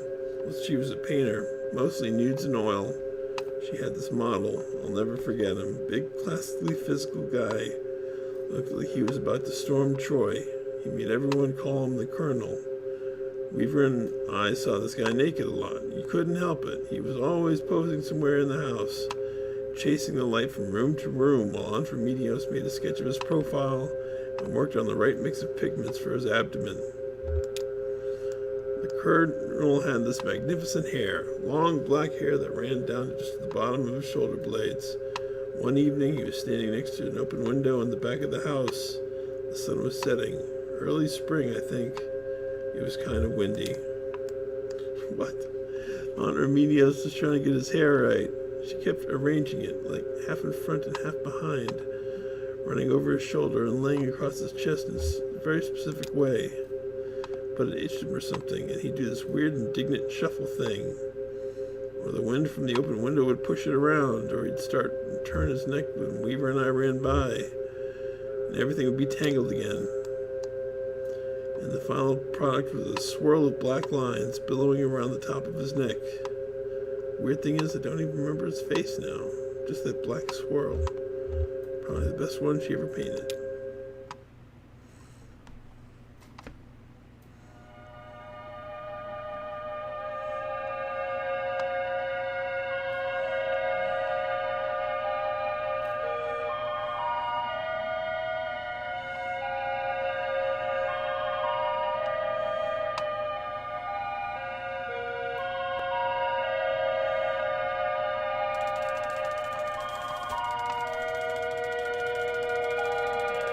So we're in the space, we're basically in that place where we were walking around.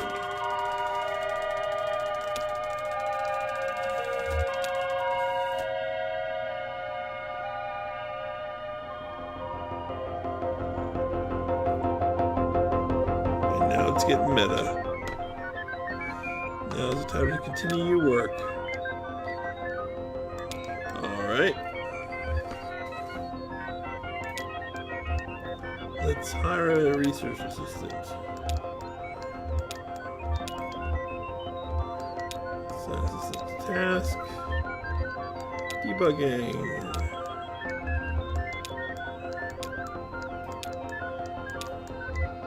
Sleep.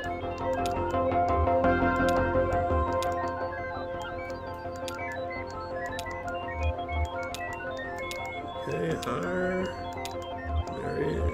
Marianne. Let's give her transcription. 1.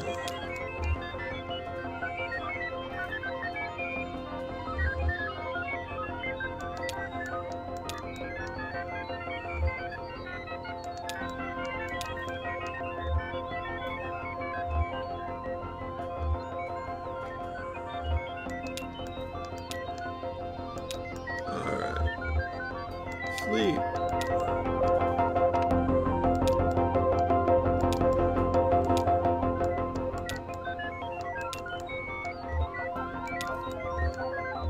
Our new assistant.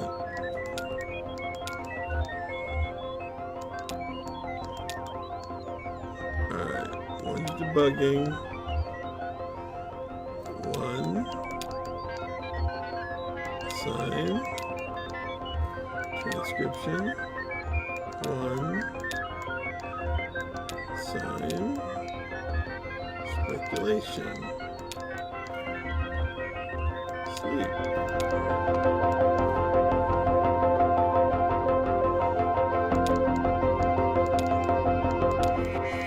Intruders. Up. There's the skeleton people again. Hide behind a rock till they leave. Now let's continue the work.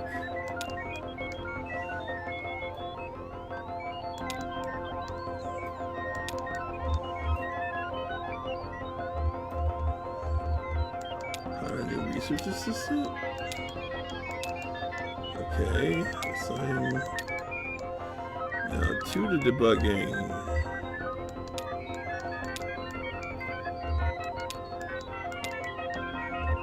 Transcription.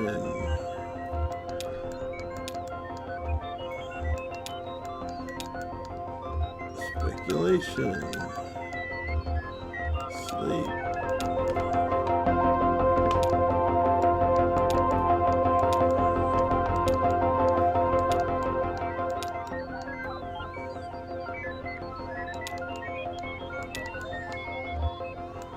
Okay, hire another assistant. Alright, got Rick. Assign students 2 to everything. 2. Assign. Inscription. Oh, only, okay. 1. Speculation. Sleep.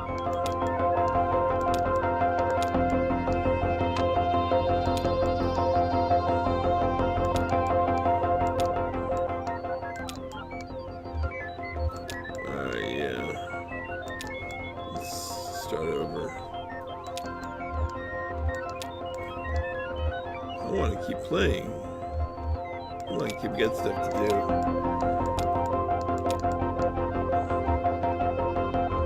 Good game. Eat the lamp. Eat lamp.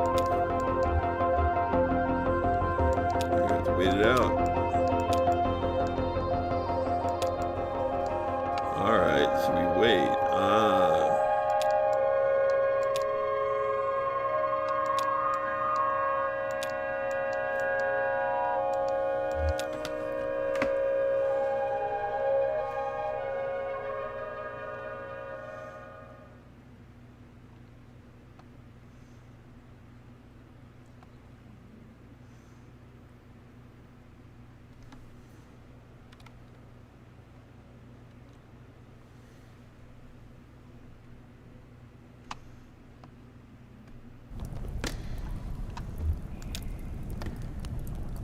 Oh, look, Lula's back. He really did go deeper into the caves. Well, you were easy enough to find. I met a few of your former assistants, but one can't help hear things. So this is what became of our project. Oh, I've made some additions. Joseph stole the data tapes for the first half, so I made some blank spots to fill. Yes, I know. He published his version, actually. I'm sorry to report that it's a bit tediously sentimental. We found your doctor. Oh, good. Yes, you're looking not well, to be honest. You smell like a distillery. Have you been drinking?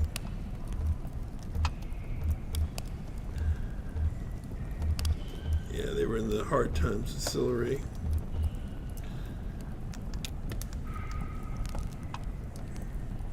Well, I wouldn't blame you if you had been. It's so dim here. So you found the address data? Just pass it over to Donald here. Donald, would you be a dear and crunch these numbers? We're looking to sort out a street name collision. Dogwood Drive. Wasn't the Bureau going to process it? I insist. I have cycles to spare. I'll just pack my pipe and get to it. It'll only be an hour or so. Andrew will carry it over too. I'll be at the Bureau for the rest of the night. Just mark it private materials for the attention of Senior Clerk Chamberlain. How do we get to the Bureau from here? Bridge. Yes, the bridge. Through the gate over there. Now we, too, recede into history. Good night, Donald. Meet me at the Bureau. We'll get you on your way. Head counterclockwise to the cathode ray, then turn around, then it's just clockwise until you find the Bureau. Between us, I think you should drive.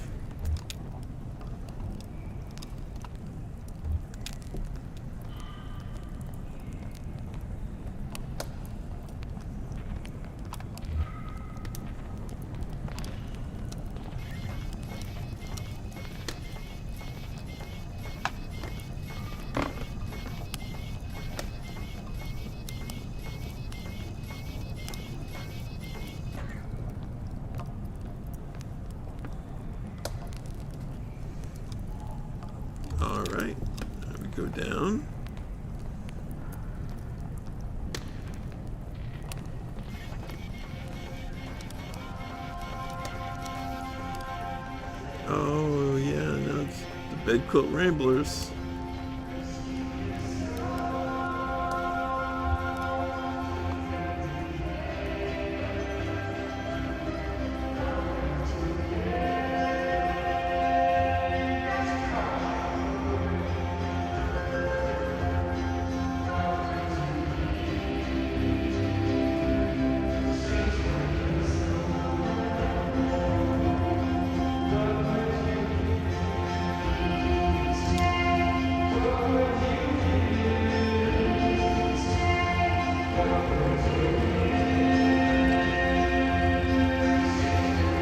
Thanks for waiting, old man.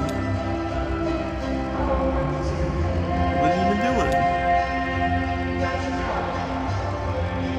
Keeping Johnny your company?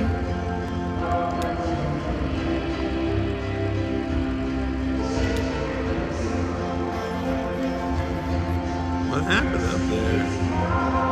I'm actually not sure. Very mysterious, man.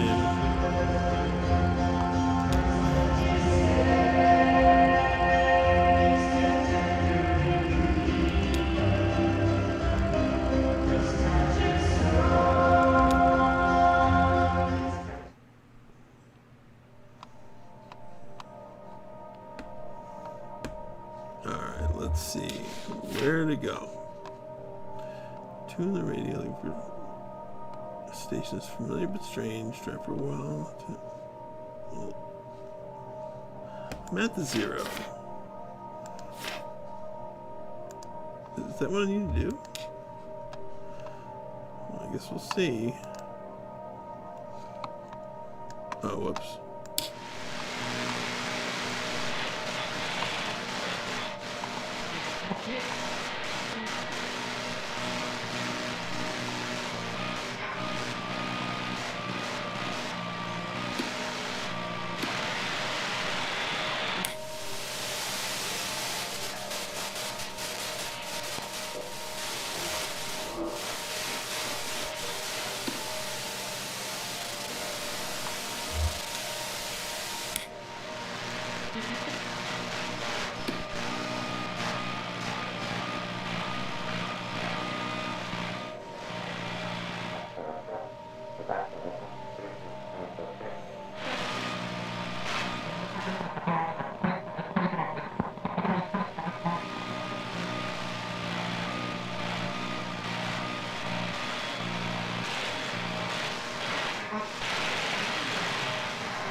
Lost.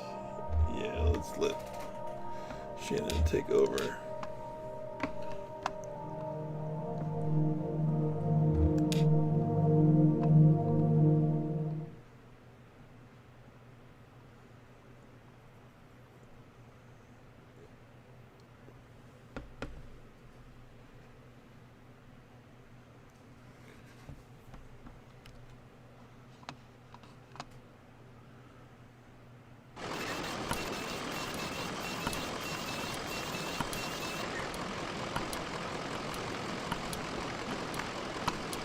Alright.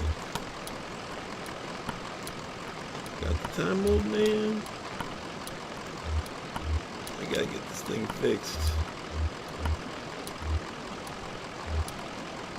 If she catches me asking, you'll never hear the end of it.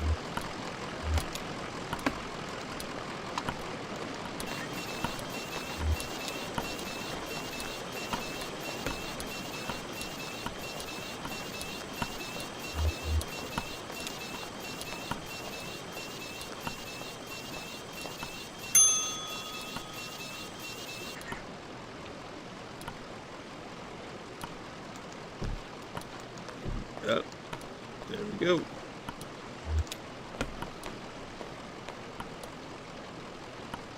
Here you are. Marianne has the rest of the evening off, so I'm minding the desk. Any word on the address? The results just came by. Courier. Good news. Donald and his assistants were able to sort through the noise. We cross-referenced the results against some of our records. We found a corresponding mail stop on the Echo River route. As it happens, the night ferry is scheduled to make a stop there shortly. Okay, so we're going to the ferryman. Thanks for your help. Happy to help, haha. I suppose we should repeat it till it's true. Safe travels. Try to stay out of water. It's colder than it looks. And deep.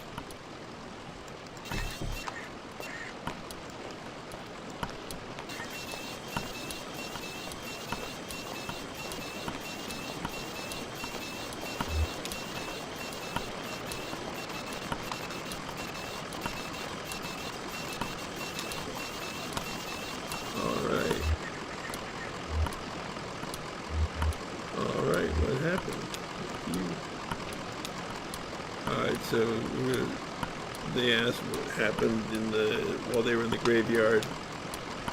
So we were in that graveyard, and I'm sure that we're going to actually act it out. Yep. And this is where Conway gets tricked by the hard times skeleton people, I'm sure, because that's what they do.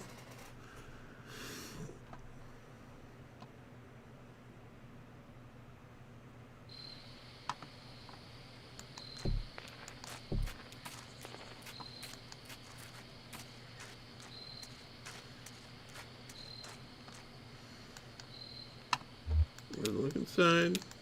Okay, yes. We've seen this part. Alright, let's go to the church.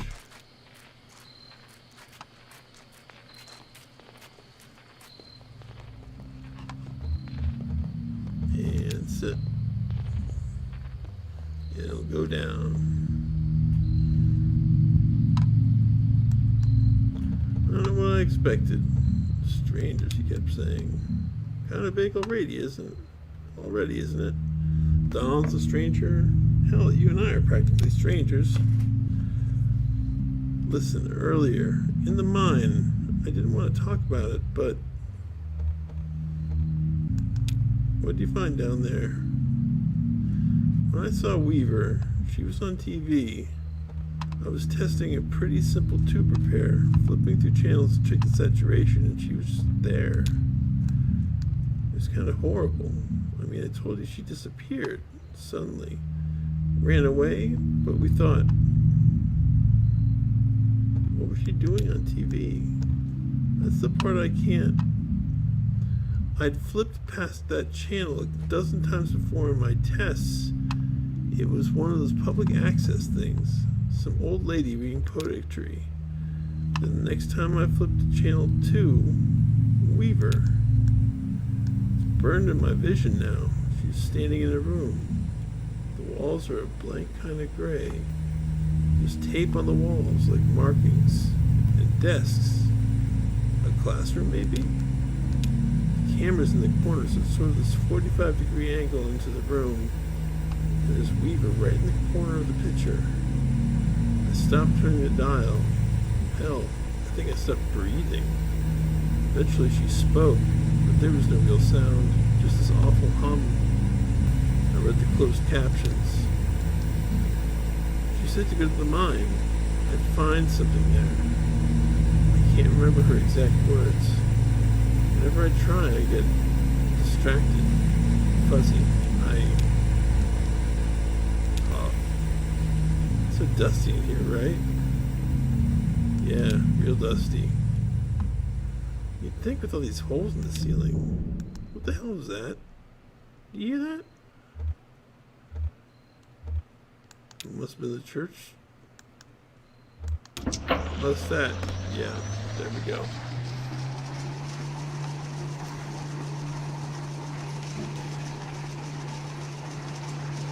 Now we're gonna get a fresh sales pitch from the Hard Times people.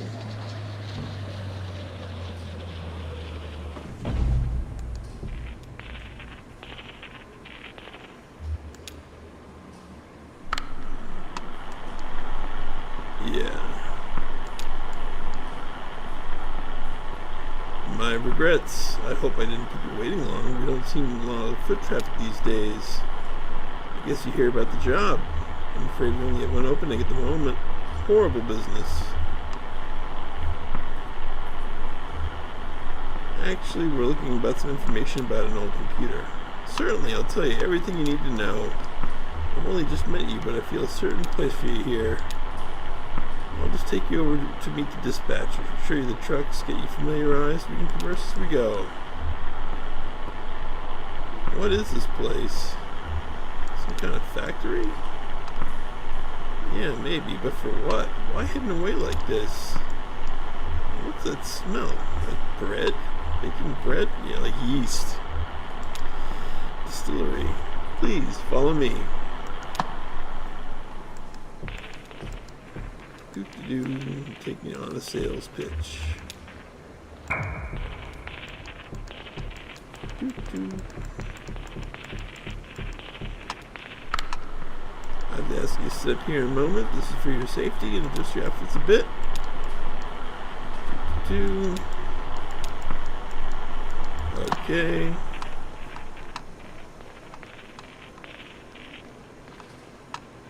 I always found this part to be a bit tedious, but it is.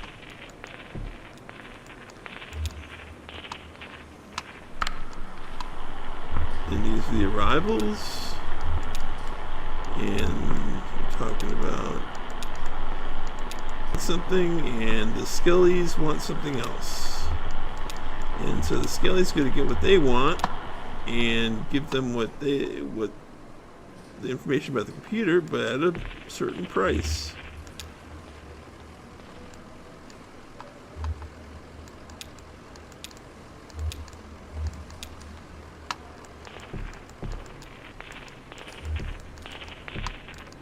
And that price is, they're going to regret that.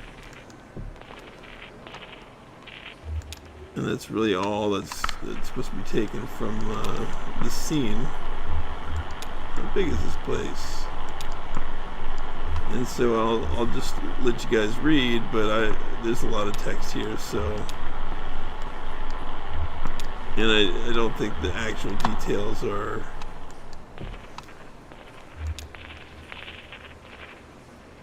really that important,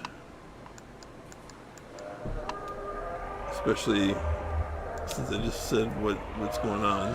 Anyway.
talk about this truck. They want to go to logistics and seal this deal.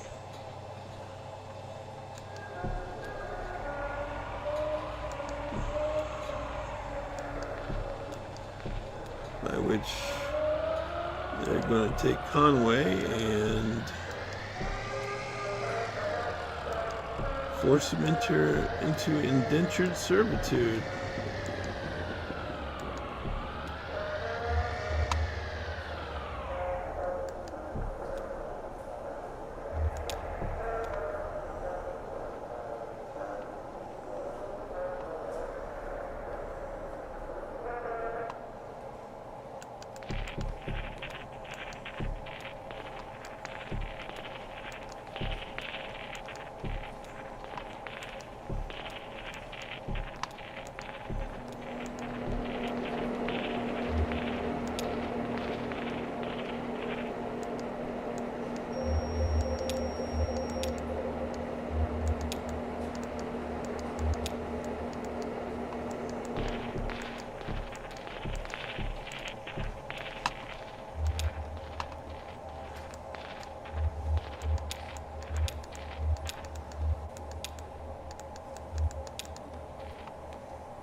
Okay, where are we going? Oh. Danny.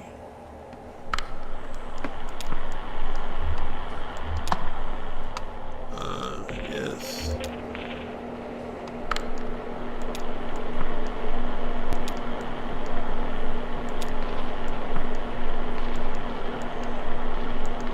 I see. Yep. People are getting impressed to work here. Yep.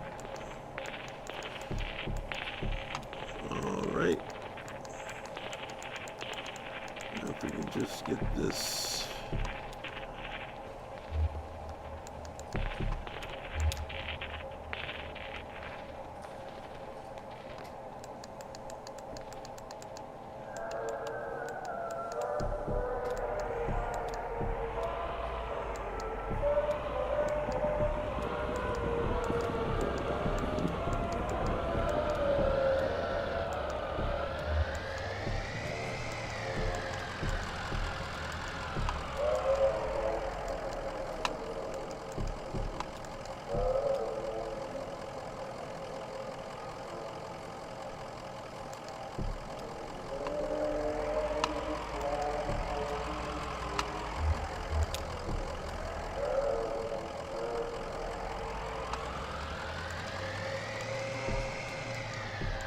Logistics. There we go.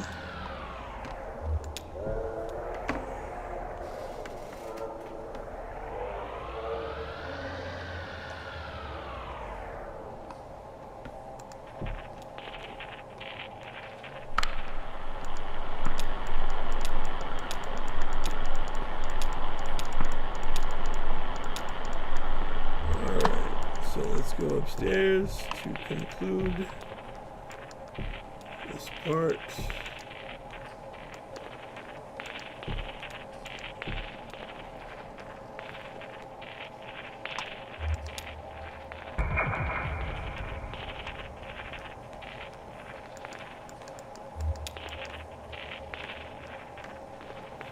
I believe he'll offer us a shot, which is a legal way to seal a deal, I guess, when you transfer anything.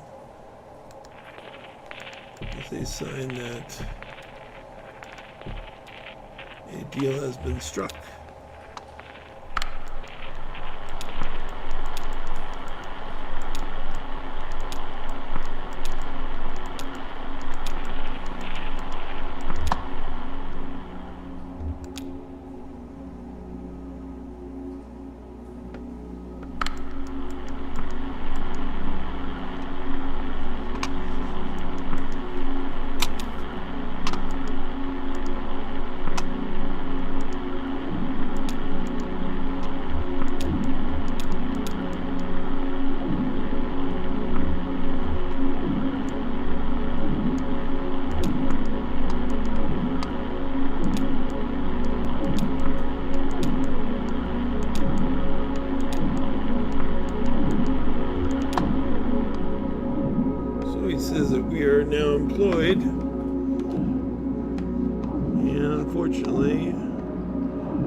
That's the deal.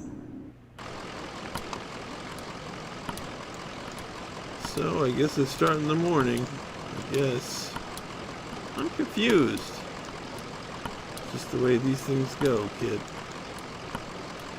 Well, that gives us a few hours to roam, right? Where's that ferry?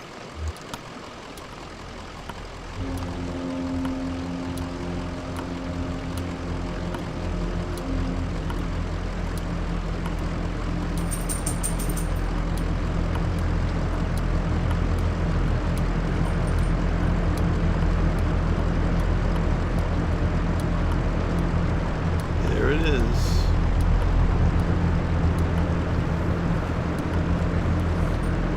Doggy. Oh wow. The mammoth horn, I remember that. Hey baby. Yes, you're cute.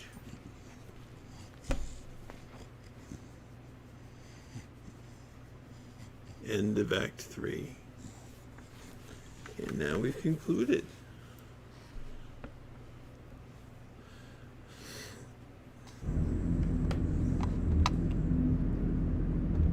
Let's do the interlude as well. I think it's just an answering machine thing.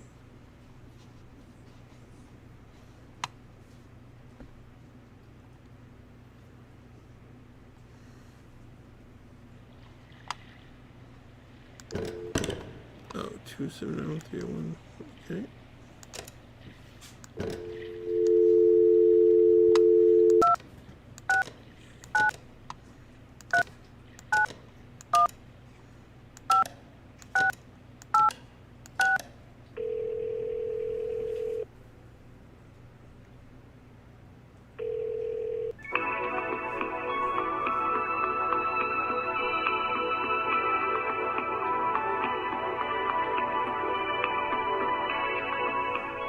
Hello. You have dialed into Here and There Along the Echo, a guide to the Echo River for drifters and pilgrims. This guide is a public service provided by the Bureau of Secret Tourism. For a menu of our resources, press 1. If you have an extension to dial, press 9. For more information about our organization, press 3. If you don't remember dialing this number at all, press 5. To hear these options again, press 0. So, you don't remember dialing this number. You just sort of woke up with the phone pressed to your ear, ringing on the other end. Or maybe you thought you dialed a different number, but your digits betrayed you. Or there's a faulty connection somewhere out there in that spider web lattice of phone cords that covers all of creation.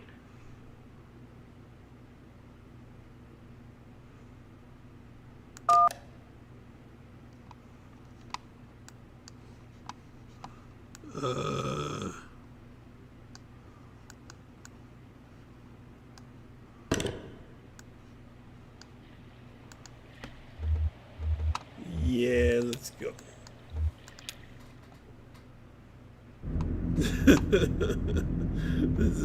It's just really tedious. There's so much. Okay, so anyway, Act 4 though is cool.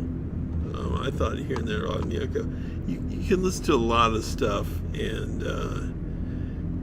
it's abstract. It's really interesting. I recommend people check it out. But doing a playthrough of this Here and There Along the Echo is not really conducive to that. So I will end the playthrough here. Thank you for checking it out. And yeah, let me just quickly check the alright, so yeah, that's the end of the act. So thank you everybody, and I will see you next Wednesday.